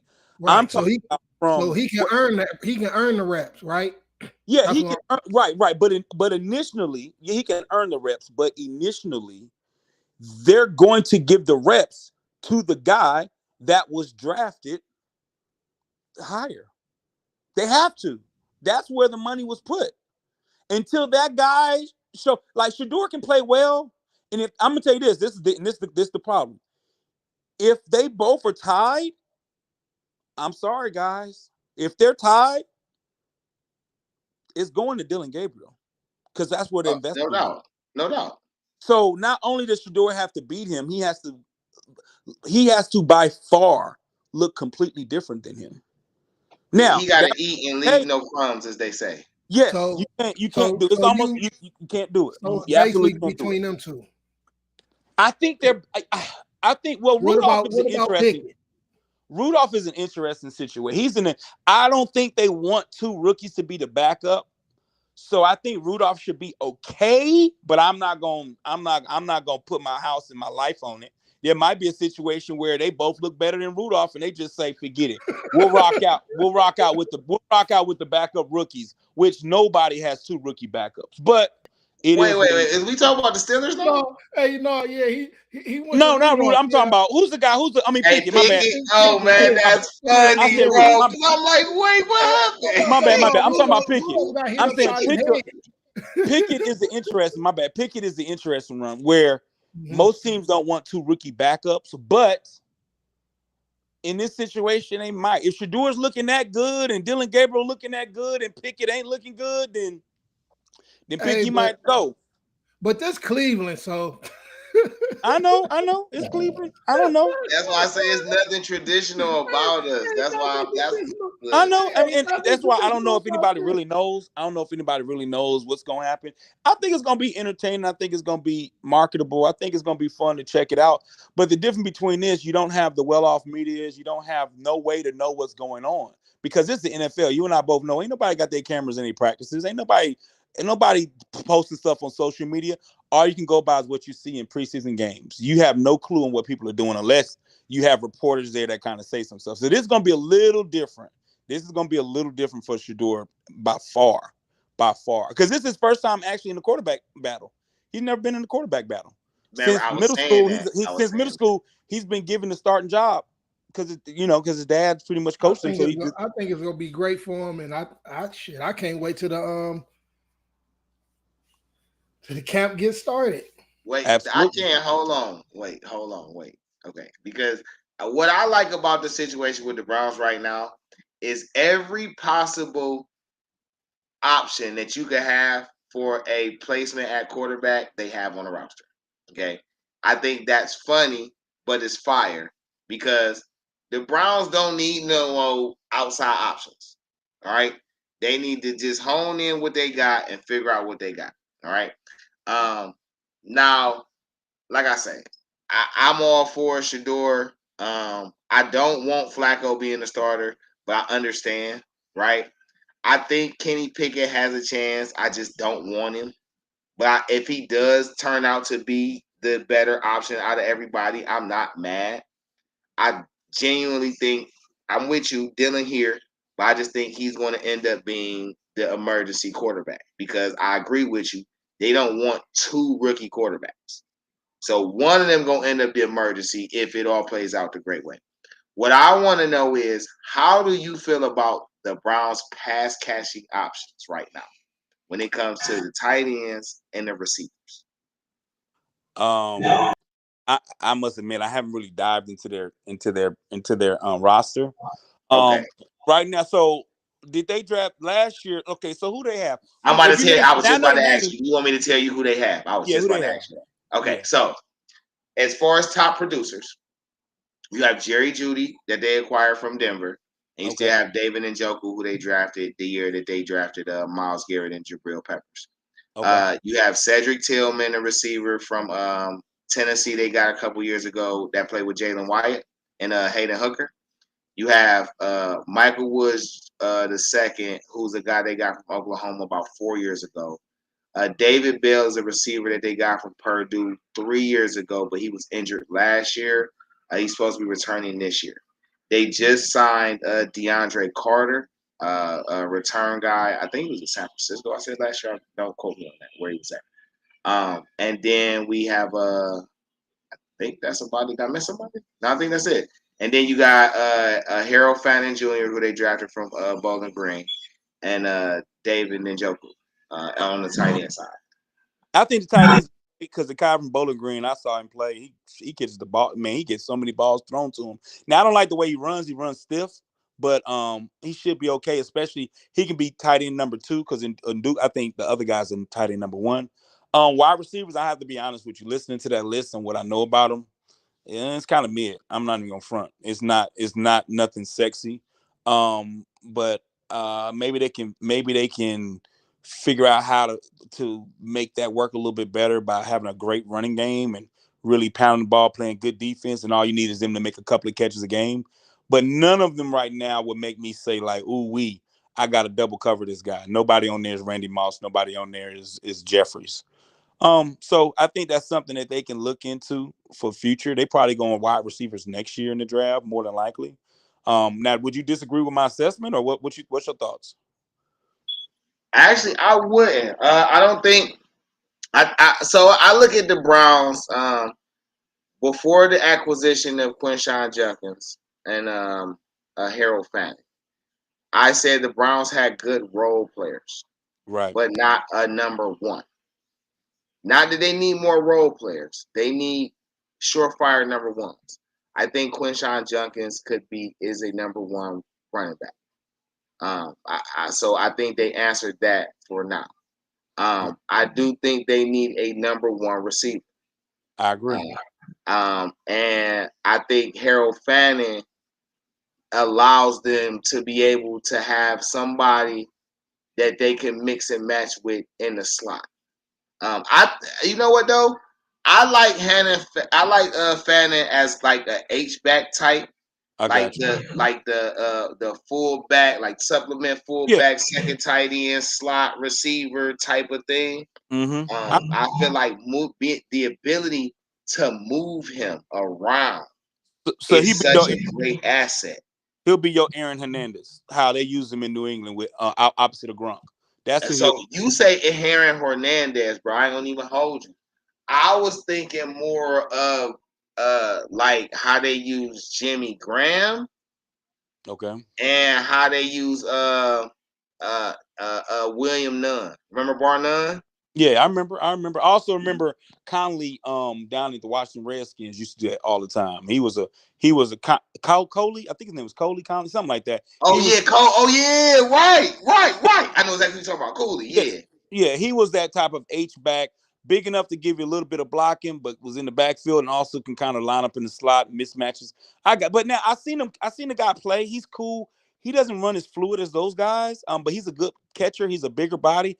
I think he'd probably be more effective. I don't know about slot, but just tight end number two. Just be tight end number two. Now I am curious. For Cleveland, do you guys play out of shotgun a lot? I know most of the people in that conference don't, but does Cleveland play from shotgun a lot? So this is okay. Stefanski's system is more run zone, play action, pass. But I think since he's been here, it Okay. has evolved. I'll Oh, use the word evolved.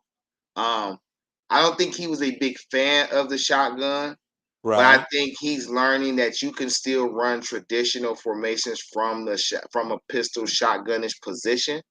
So I think that part of him is evolving. I think because a lot more of the franchise rookie quarterbacks coming in are used to that, it's evolving. But Right. he likes his two tight end, two running back type Exactly. of formations. He like 12 and 11 personnel. And that's why I asked that question, because when those formations, traditionally you would like to be under center for those type of formations, whether it's the tight end with the wing and two receivers in the slot on the other side, or just two tight ends opposite each other and kind of make it 2 by 2, a more balanced set. You normally like to run your zones from that. You want the running back pressing the hole. He got one cut, either cut back off the three technique or stay front side if the three technique gets reached. It's pretty much simple concepts, and I can play action you and then take you deep. But the problem is, just like you just said, a lot of quarterbacks are definitely in shotgun, and the effect of those plays don't have the same effect as it does if you're under center.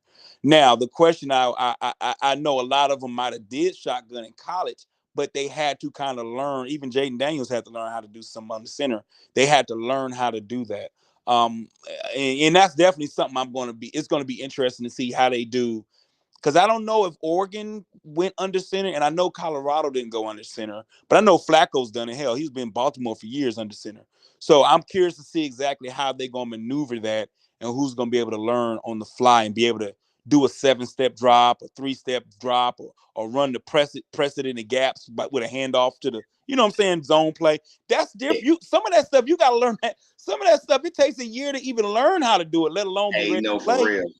That's No, the for honest real. to God truth. It's a different type of game. A different type of game. Learning which foot to step with on which play. Yeah, for Reverse sure. pivots. Your reverse pivot on some plays when you do split Mm-hmm. zone. It's a lot of different things, and if what you've been doing is shotgun and a little bit of, not even RPO. Some of that stuff was just, it was just going through the motions. You ain't really running RPO. You know, you just faking it just to throw the ball. If that's Yeah, no, for real. He's going through the motions, Yeah, right? you were just going through the most. You didn't even do it good. You didn't even put the ball in his belly. You just kind of by habit. Coach said he want me to put the ball out. I'm gonna do it, but I know I'm throwing it to Travis or I'm throwing it to Will Shepherd or something. It's a little different. But at this league, you have to do that play fake, because if you don't, you got damn one of these linebackers from Baltimore or these D linemen. If you don't play action, the guard can't come around and block that guy, because if you don't play action, it's not gonna make him stop for a second. If you don't, he's just gonna keep climbing the pocket, and you're gonna look up and you got a 300-pounder landing on your face. So it's a lot of things that paying attention to detail in the pros. That's the part that and this is for any quarterback, not just Shedeur. So I'm not saying it. I'm literally talking Oh about yeah, you just damn quarterback. generalizing what it takes for the position. No, I'm with Yeah, you. I any follow. quarterback, any quarterback has to deal with this, and that's why we've seen so many really good college quarterbacks: Danny Warfel, Ty Detmer, Colt Brenner, a lot of quarterbacks that broke a whole hell of a lot of records. They got to the pros, and that shit was not what that shit was not what they expected, bro. Hell, Trey Lance was drafted high as hell. He can't transition worth the damn. It's Trey a different game. Lance was drafted. My fault, bro, but Trey Lance was drafted out of position. That I, should I, have and been I got Justin you. Fields. I That got should you. have been Justin Fields, man. That is crazy. I'm with you with everything you saying. Yeah, it's just gonna be Everything different. I know about football, all of that is true. Yeah, but it's just a little different. I just want people, and I just want people to be prepared. Like, guys, I get it. I feel the kids are great. I think all these players, they good. But we got to see how that transitions to the league, because now we're talking about a totally different game. People say football is football. No, it's different, especially from the quarterback position. Now, if you're a DN and you're a running back and you can run the ball, more than likely you can transition pretty easy. If you can run, you probably know how to read holes and go anyway. The only thing that's different for a running back is learning how to pass protect. Just like a defensive end, if you can get to the quarterback and you big, more than likely you probably still be able to get to the quarterback. But there's some positions that are like, the guys that were bad in college can look great in the pros, and guys that were good in college can look horrible in the pros. It just matters how they retain information and how comfortable they are with that information. So we'll Now, see. the part where you were speaking about pivoting and footwork, virtually footwork from under center, and being able to still diagnose plays and still be able to go through your regular, motions and transitions from under center versus being in shotgun.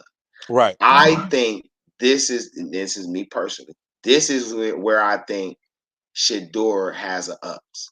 I know he's not used to it per se, but we all play Little League. And in Little League, that's all you do. In Little League, that's all you do is under center. You don't really get to the shotgun game until you get to upper middle school, high school. Like that's when you really start. But in Little League, all you do is play under center. I Right. think from what I've seen from Shedeur, I think that's a place where he can evolve fast. Okay. You know, I'm not gonna argue for or against it. I'm just saying, okay, you know, in the auditionary period of the reps, I think right, that's where he get his right, shine on. You know what I mean? right. How you think about the weather? How you think Shador's gonna handle the weather once it changes over there in Cleveland? I mean, so all right. I mean, I don't. Are you're not originally from Cleveland, right? No, I'm from Los Angeles, but I played there for Okay. How long did it take you to adapt? shit. I don't think I ever adapted, man. Okay. I remember we played the San Diego Chargers one game, man. It was snow everywhere. Now I'm a linebacker, so I don't really give a damn. All I'm doing is hitting and blitzing and wherever the ball Right. is. And my thinking is cover two, split cover. I'm in my blitzing. What am I doing? Okay, pull the guard. Boom. I'm hitting the hole. So I got that. A quarterback's a little different. There's a lot of shit going on. You got people yelling at you in the crowd. Yeah, there's a lot more shit going on. So I understand it. And you throwing the ball. Me being cold, I can tackle you being cold. That don't mean I'm throwing the ball. Just like some wide receivers can't catch the ball in the cold. They just can't do it. It just can't do it. So and that's why I'm just asking. I'm asking I y'all. Y'all think he gonna be fine because once you fall in love with the city, the weather it's just background. You know what right, I mean? Like because Cleveland gonna always be randomly cold. Like, if you came here 40 years ago, 50 years ago, today is still similar. The weather's still gonna be unpredictable. It's gonna be cold for majority of the year. Wish-washy weather. When it is hot, it's great. It's gonna be what it is. But this is football weather here. Make no mistake about it. I And by got the time you get to that part of the season where it's extremely cold and retarded like that, you're right. fighting for a championship. Oh, So but yeah. But for some rookies, that's actually when they start playing in the season. That's right after Thanksgiving. That's when they right. actually start. A lot of kids, you either fight for championships or the team's already decided we out of it, so let's play the rookies. Mm-hmm. So that's where I was just curious what your thoughts on for. Now I know Dylan Gabriel. The one thing he played in the Big Ten, so he's kind of gotten used to it. With Shedeur, I don't think he's been in that situation for the most part. Even though Colorado does get cold, it's not the same as Cleveland. It's not the same as Yeah, this Cleveland. this a different type of cold. This different. Oh, it's a different type of cold. And I'm just curious Yeah, what. they've been going at it in the snow. This different for Yeah, sure. And I've lived in New York City. I've been in quite a few cold places. This different. We live yeah. literally on the snow belt. Hell yeah, hell yeah. That's what I'm saying. We played San Diego one year, and it was fucking crazy. It was snow, and when I say everywhere like that, the Buffalo Bills playoff, it was. I was like, man, this is crazy. This is crazy. I think it was the only time I ever put sleeves on. I was like, okay, I'm gonna put some sleeves on today. I don't wear sleeves, so I said, let me rock some today. This shit crazy. It was not only was it snow, it was also cold. It was Right. both off that Lake Erie When over that there wind get to by head, the Rock and Roll by the Rock and Roll Hall of Fame. I was like, man, Hey man, I'll be trying to tell them about that lake. It's real down there, man. hell yeah! And that stadium got that little crack on the side where the wind come through there. Man, come on, bro. It's cold. It I get laugh cold at up there. all players that be out there. That's why I love the Chief. Chief got used to it. He be out there with his shirt off. Pop like, man, he used to it now, but he like, man, it be cold as hell now. hey, It's so look, different hey, down there. turn harder, turn Yeah, man. harder. Chief got Hey, used to it. When Chief hey, first listen, right? got out here, he like, man, what is this? Now he be walking around with his shirt off. Right. Hey, so listen, from a person who's lived in the mountains before, okay, there's no weather effect like water weather effect. All right. I don't recall there being a lot of rivers and lakes in between the mountain ranges of the Rockies like that. I ain't saying I know it for a fact, and I'm saying they're not non-existent, but they're not a Great Lake. Okay, there's a difference. Cleveland sits off Lake Erie, which is one of the biggest Great Lakes in the world. It is the Great Lake. All right. The way that lake affects our city with all the different Cuyahoga rivers and Ohio rivers that run through the state, man, it's different. It's All like right. ice. It's not snow. It's ice. It's different. All right. Yeah. I lived in Florida. I worked for Disney for like 4 or 5. I lived in Florida. I lived in Arizona. I lived in Vegas. I lived in New York. Like, I've lived places, bro. I understand. Like, Cleveland different. It's different. It's almost indescribable how different it is. You just have to experience to know. You know what I'm saying? I see the kid Thunderhawk. So the reason why Lamar was able to get used to it is you got to understand early in his career, he didn't get used to it by throwing the ball. He got used to it by just fucking running that damn thing. So it wasn't like Lamar Jackson, he didn't come in the league doing like this, like he's doing now in the passing game. It took time. And yeah, you're right. You will get used to it. But initially, whew, And he was at Louisville. Kentucky get cold. I So was he has about a to period say, in and Louisville to he adjust. was in even Kentucky. the vehicles that you drive, them Rolls Royces and all that shit, you better leave that shit back in Texas. You better come out there with a truck, all that salt on the road, all that salt and shit in your car, you're gonna tear your rims up. You can't have all that shit out there in Cleveland. It's Hey, cold. listen, every year the Browns do it with the rookies and new players that be coming from the South. They do it every year. They put a whole compilation together of when that snow hit and what the players going through that never been in that shit. Yeah. Funniest thing in the world, man. But it's true, but they need to do it. They need to do it. They absolutely need to do it. They need to do it. But it's all good. I mean, that's neither here nor there. That's that's a different conversation. But I think Shedeur will be fine. We'll see how it goes. At the end of the day, it's gonna be fun to watch. I think hopefully he's ready to do what he got to do. But not even just him. As a Cleveland fan, now I got a question for you. Obviously, you're a Shedeur fan and a Cleveland fan. What happens if Dylan Gabriel's that dude? Are you mad at it? That let's say Shedeur says Not at all. I want to win. We want to win, bro. man. Yeah, not at all. We want to win, man. Okay, There might be some other people that might get salty if he get on. If Gabriel take that next step, but no, man. One thing about out here, man, we want to win. Anybody bring that bowl to this city, you was out here, so you know what it is. Or just be competitive. Anybody bring that bowl to the city, man. Hey, listen, man, you might as well just stay here for the rest of your life. Bro, But he was the only one to beat O State last year, bro. He's the only one to beat O State last year. So no, that's what I'm saying. I mean, the kid's been playing even at Oklahoma. He was a monster at Oklahoma, guys. He was good. He might be 5'11". What happens if he's like Drew Brees? Like, I don't know it, but what happens? That's cool. Listen, again, when you get 2 bites at the apple, if one of them pan out to be a long-term answer, okay, and we can use the 2 first-round picks next year on weapons, that is ideal. Right. If these 2 have to battle it out with Deshaun for the next 3 years, I am fine with that because I feel like either way, we got a good pick. I'm cool. I got you. And that's something Cleveland ain't. You play here, bro. When the last time Cleveland ever been in that position to say either one of these 3 options is okay? No. Cleveland's been good off of defense and running the ball, bro. Defense and running the ball. It hasn't been a situation. They thought they had it with Deshaun, but it hasn't been a situation where Cleveland can guarantee that our quarterback situation is locked in. Even when I was there, who the hell was our quarterback when I was there? It was You was here with Cornell, so you had Charlie Fry. You had because your boy Did had we have Bigfoot? Braylon No. Edwards, the rookie from Michigan when I was there. He was the number one. Oh, so you had Derek Anderson, Brady Quinn, Yeah, Kellen Bigfoot Derek Anderson, Winslow. man. It was your boy's rookie year as a coach. From New England. Chedusky, No, Romeo Cornell, black guy. I just said his name. Cornell, Romeo, right? Romeo Canal, yeah. That was his rookie year.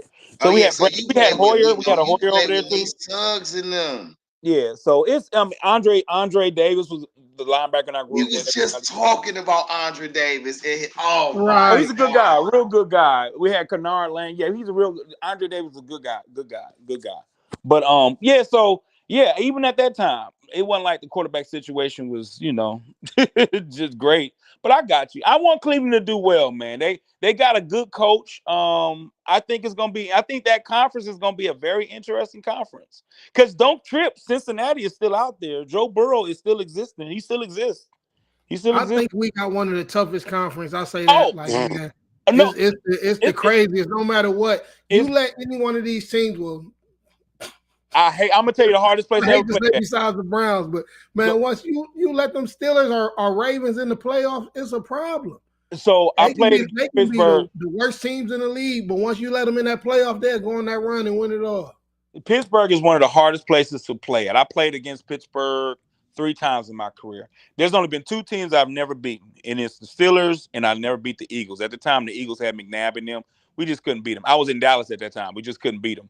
So, but Pittsburgh, playing-wise, how difficult it was, it's difficult playing in Pittsburgh. That's when they used to run a whole bunch of bunt sets, and it was a bunch.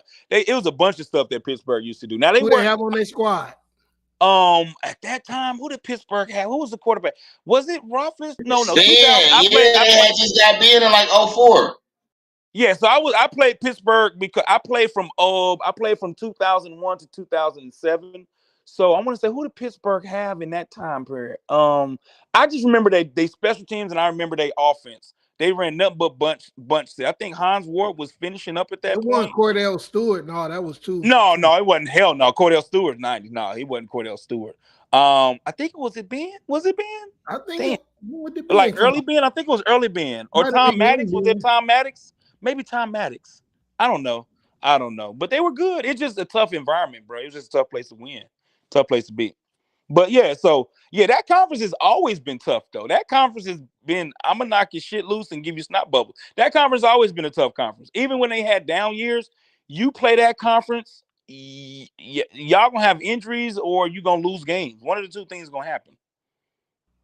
So, yeah. Right, AFC North is tough. Didn't the Super Bowl, didn't the Steelers win off of coming in a wild card? Didn't they win the Super Bowl from the wild card? I think that's the year. I think you're right because they beat the Arizona Cardinals and your boy Joey Porter intercepted the ball. Not Joey Porter, the other linebacker, Harrison. Didn't he go 99 yards? Yeah, they both was crazy, man. They used to just slam our quarterbacks on the head and just kick them in. Hey, what's up with Nick Chubb? Does Nick Chubb get injured? Is he injured? Is he out? What's going on? I've just seen Nick Chubb like bench pressing like 500 pounds, but he broke the foot. So you from you said you from the coast, you from Cali, right? Yeah, how the hell did you become How did you become a damn Giants fan? Oh, I didn't become no Giants. No, I played ball. I played football, so I got hired. It was a job. So I was now my top. The team that I grew up on was the Chicago Bears because I was a kid when they had the Super Bowl Shuffle. So that's the team I grew up. But once you start playing ball, you don't have a team. You just like football, but you don't have it after that point because you're playing against these motherfuckers. Why would you have a team and you got to play them next week? So you can't be a fanboy and play football. There's no way in hell to do it. But no, it's just interesting. I'm gonna let y'all cook some more, my brothers. I just wanted to get y'all insight, see what y'all talking about. I was flipping through YouTube and I said, "Oh man, they on here. They look like they got a little space up there Yeah, talking about this D Trent page, man. This is this D Trent show right here, Game Changing Sports. So I'm just a producer. I'll be in the background most of the time. That's why I'm always in and out, letting y'all do what y'all do. But man, Hey, I well, good luck appreciate this you, year, man. y'all. You can follow this and tune in anytime you want, man. We And really appreciate you. I'm gonna subscribe. But good luck, and I wish y'all well this year. And we'll check it out, see how it goes. Oh yeah, Hey, dog. man, You Alpha, already bro. know, man. Dog pound going crazy. Before you slide, bro, What up? I greatly appreciate you sliding through and just genuinely just engaging, bro. You know what I'm saying? Like, listen, I love the game. I've been a student of the game for a long time. I didn't get to play on the professional levels because life be lifing. You know what I'm saying? But I did go to Ohio Media School, got a sports background and stuff like that. I have, like I'm a student of it. This is my first love, bro. I've been a student of this since I was like 4 years old. I'm 40. You know what I'm saying? But I do this, to be able to jump into my love and then talk about the aspects of the game that everybody don't really talk about.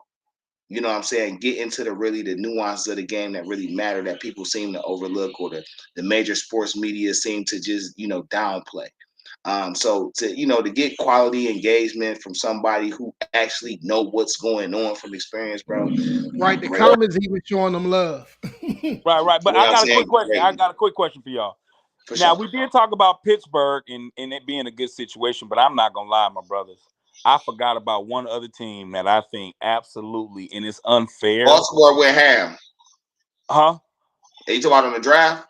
Yeah, I'm talking about the draft. Baltimore went ham.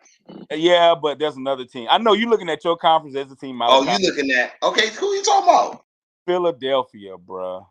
Did you? They got Jahad Campbell. That shit hurt my feelings. Even that every single pick they were getting Ohio State, Georgia.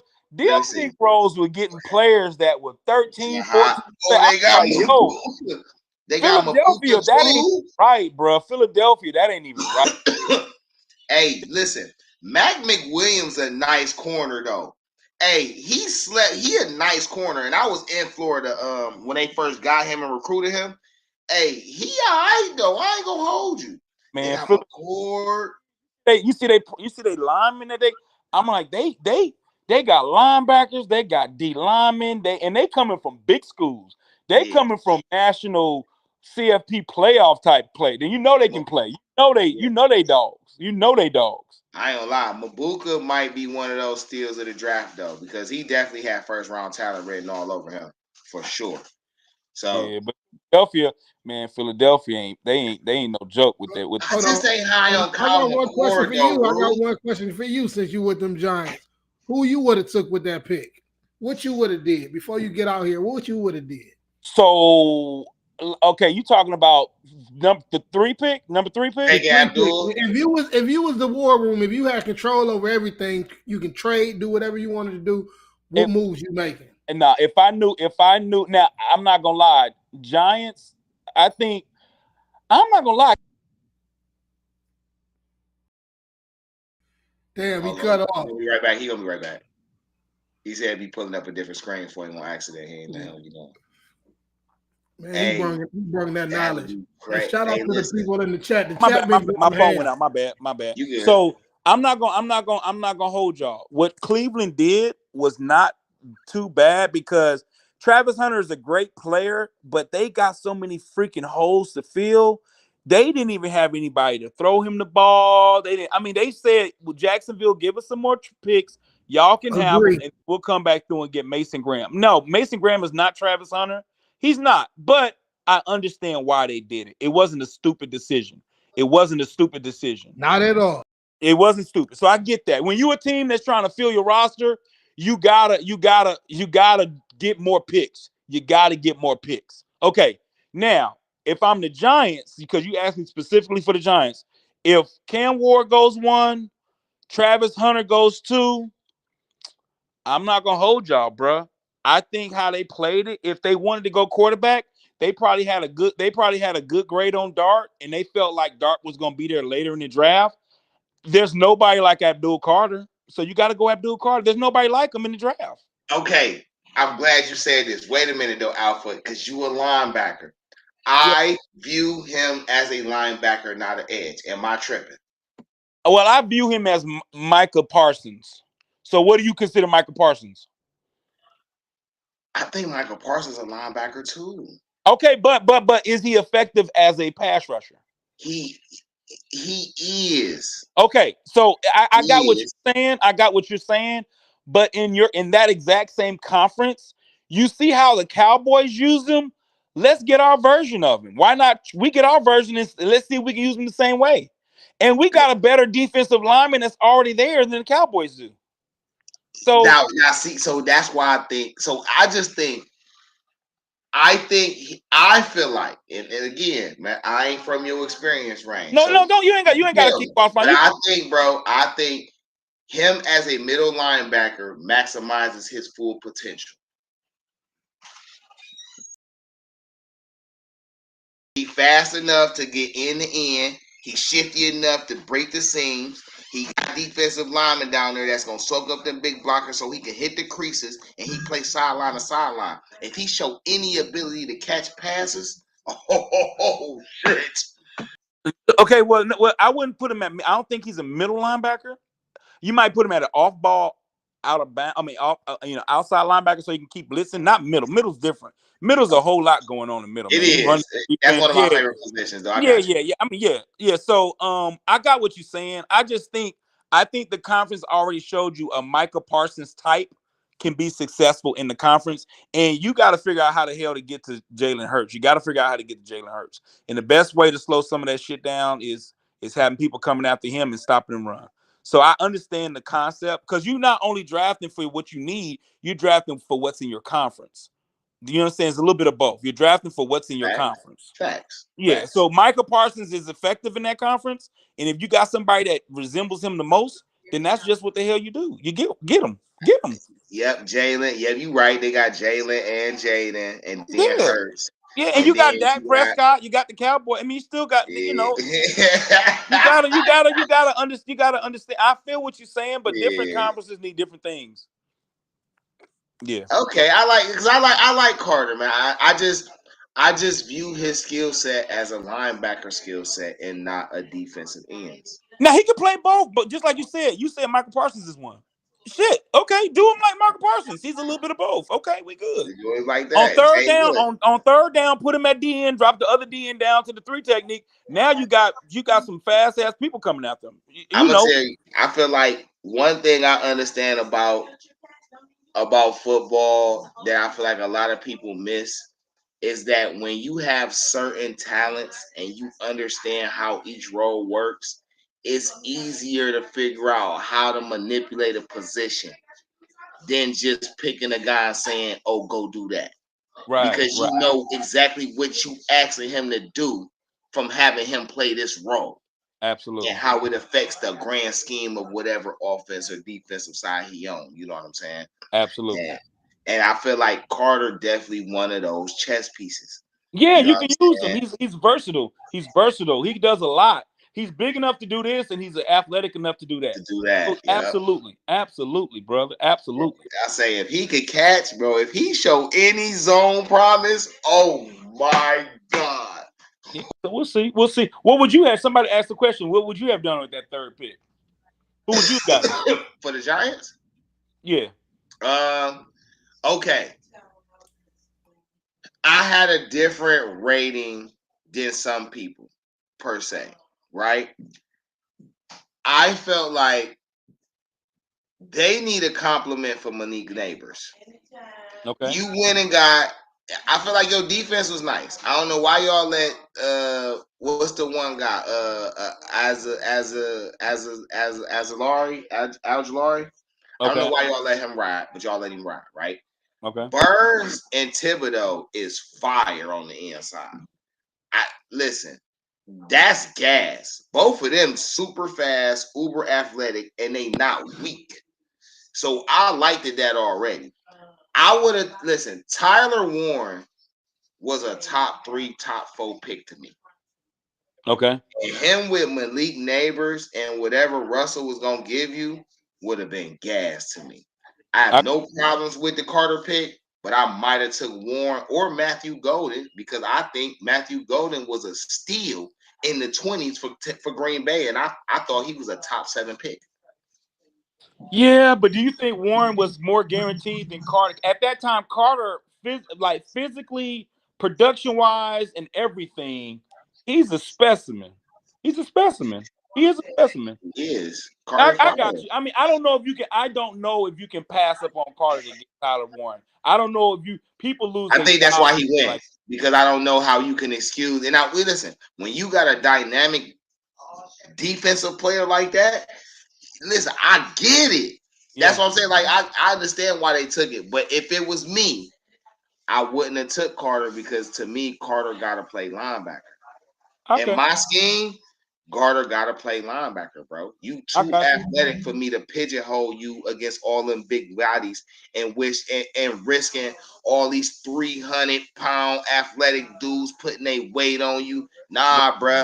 I'm going to put somebody there that can soak up that block so you can get busy.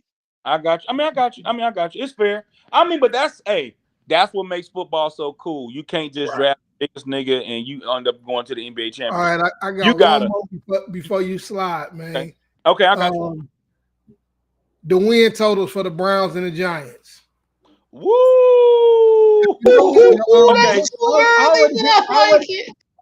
Okay. Question. Put my bet down because the books had us. The books had the Browns for 5+ wins.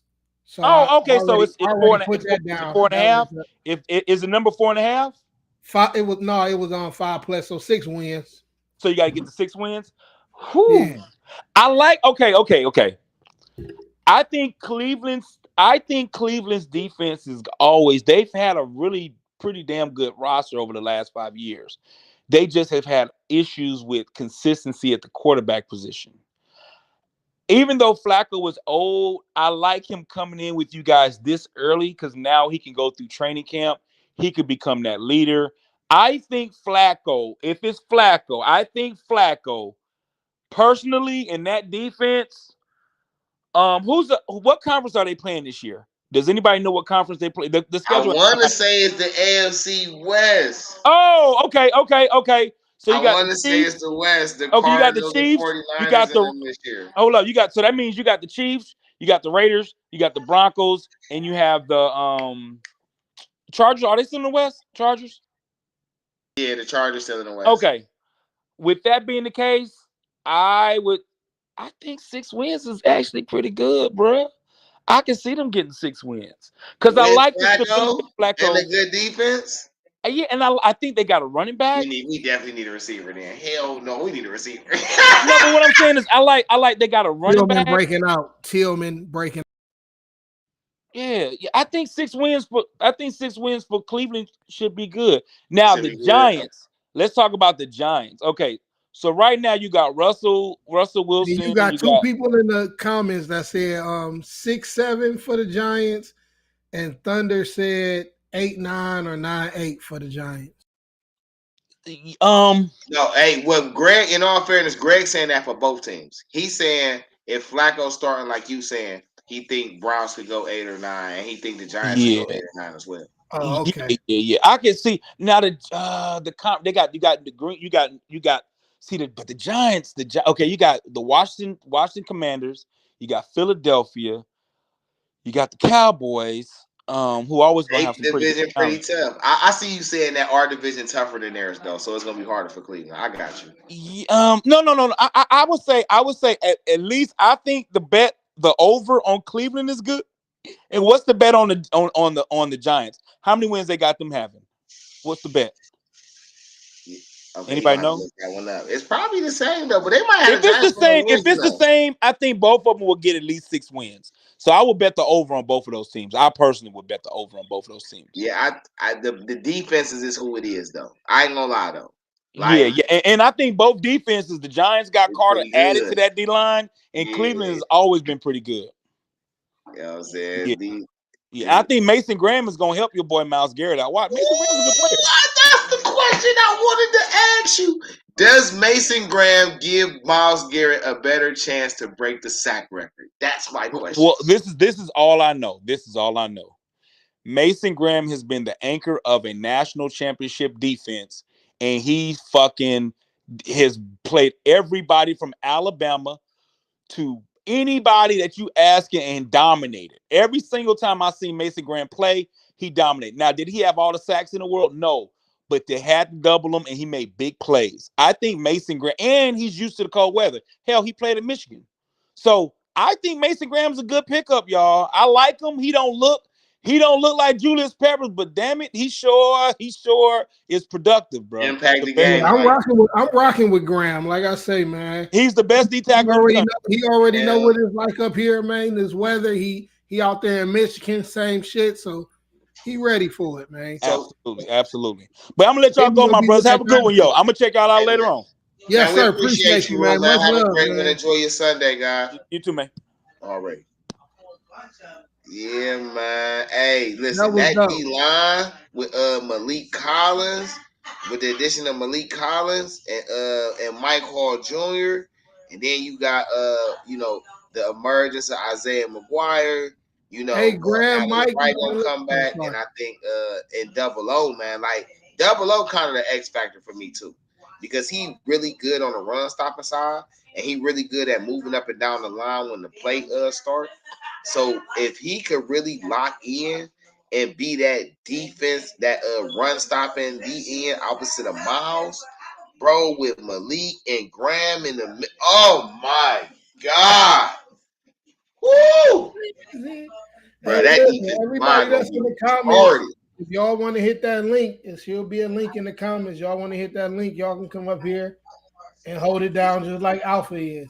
Shout out to Damn, Alpha, man, we man. didn't talk. And shout out to Alpha, and hopefully he can tune in and we get to tapping in with him, and he tell us behind the scenes who he really is. You know, we real ones. We don't go tell the secrets, and we ain't go tell the sources because you need them, and that's why we hold it down and we real with it. Yeah, man. No, Alpha was clutch, bro. I definitely appreciate you sliding through. Glad you was able to enjoy yourself. You know what I'm saying? He seemed comfortable. That's what's up. He You know what I'm saying? came down. It's He always knows like his that, man. back. Yeah. I'm anxious, man. I jump in and shit, but I be listening, man. Like I really Right. That's why I slid. Like, I couldn't wait till somebody jumped on. Yeah, like look, yeah.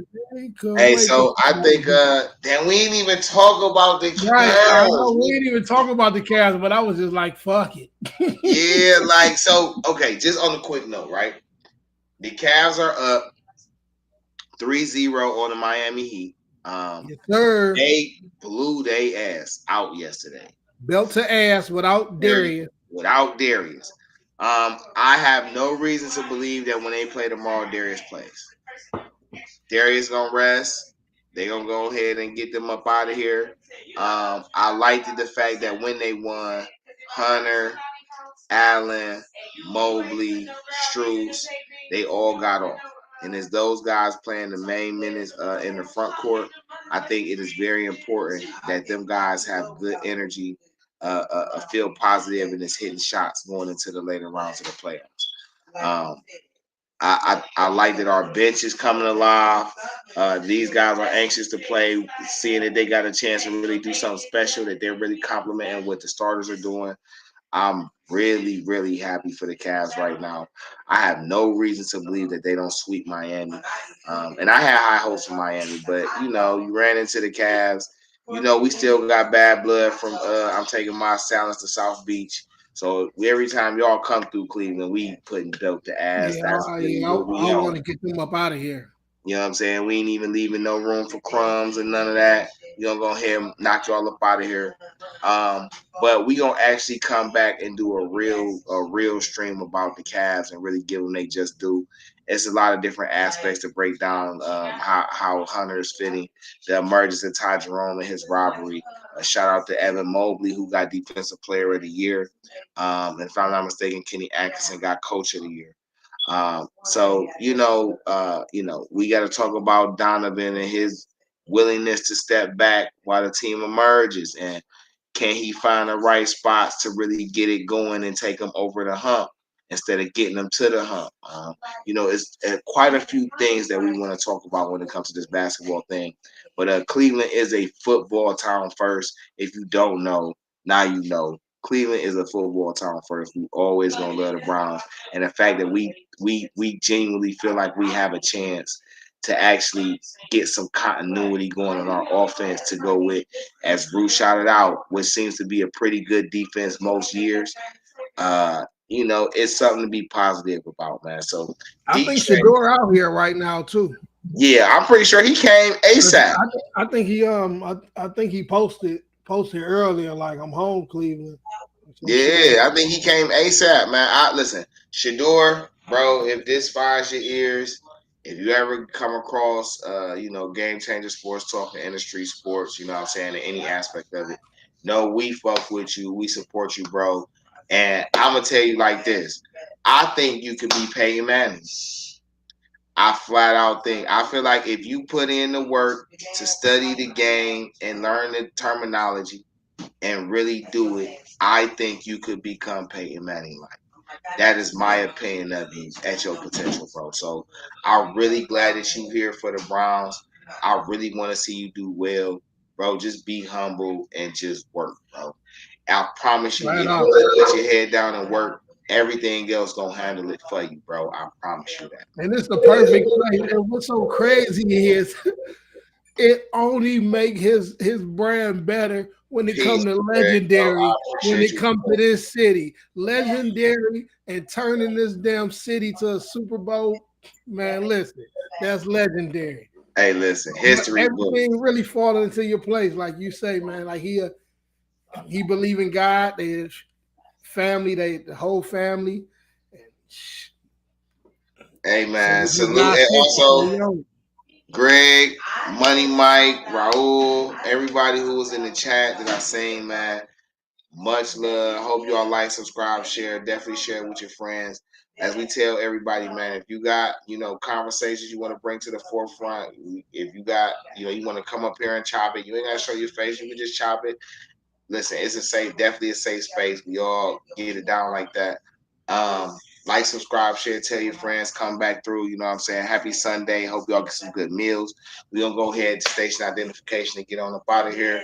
right. Trynt, Game Changer Sports Talk, Industry Sports, streaming on multiple media platforms, Facebook, Twitter, Twitch, YouTube. Follow us on IG at Industry Sports or at Trynt.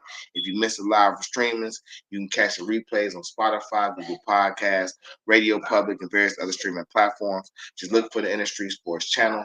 Like, subscribe, share, follow. Once you get in there, you'll see Game Changer Sports Talk with yours truly. Make sure you do the same. Email us, industrysports@gmail.com or dtrent@gmail.com, or go to the website, industrysports.com. You can catch the latest articles, feedback. And like I said, if you got players or people you want spotlighted, you want to hear our feedback on something, just hit us up. Let us know. We'll do that special request for you, man. So happy Sunday. Y'all be great. One love. Be easy.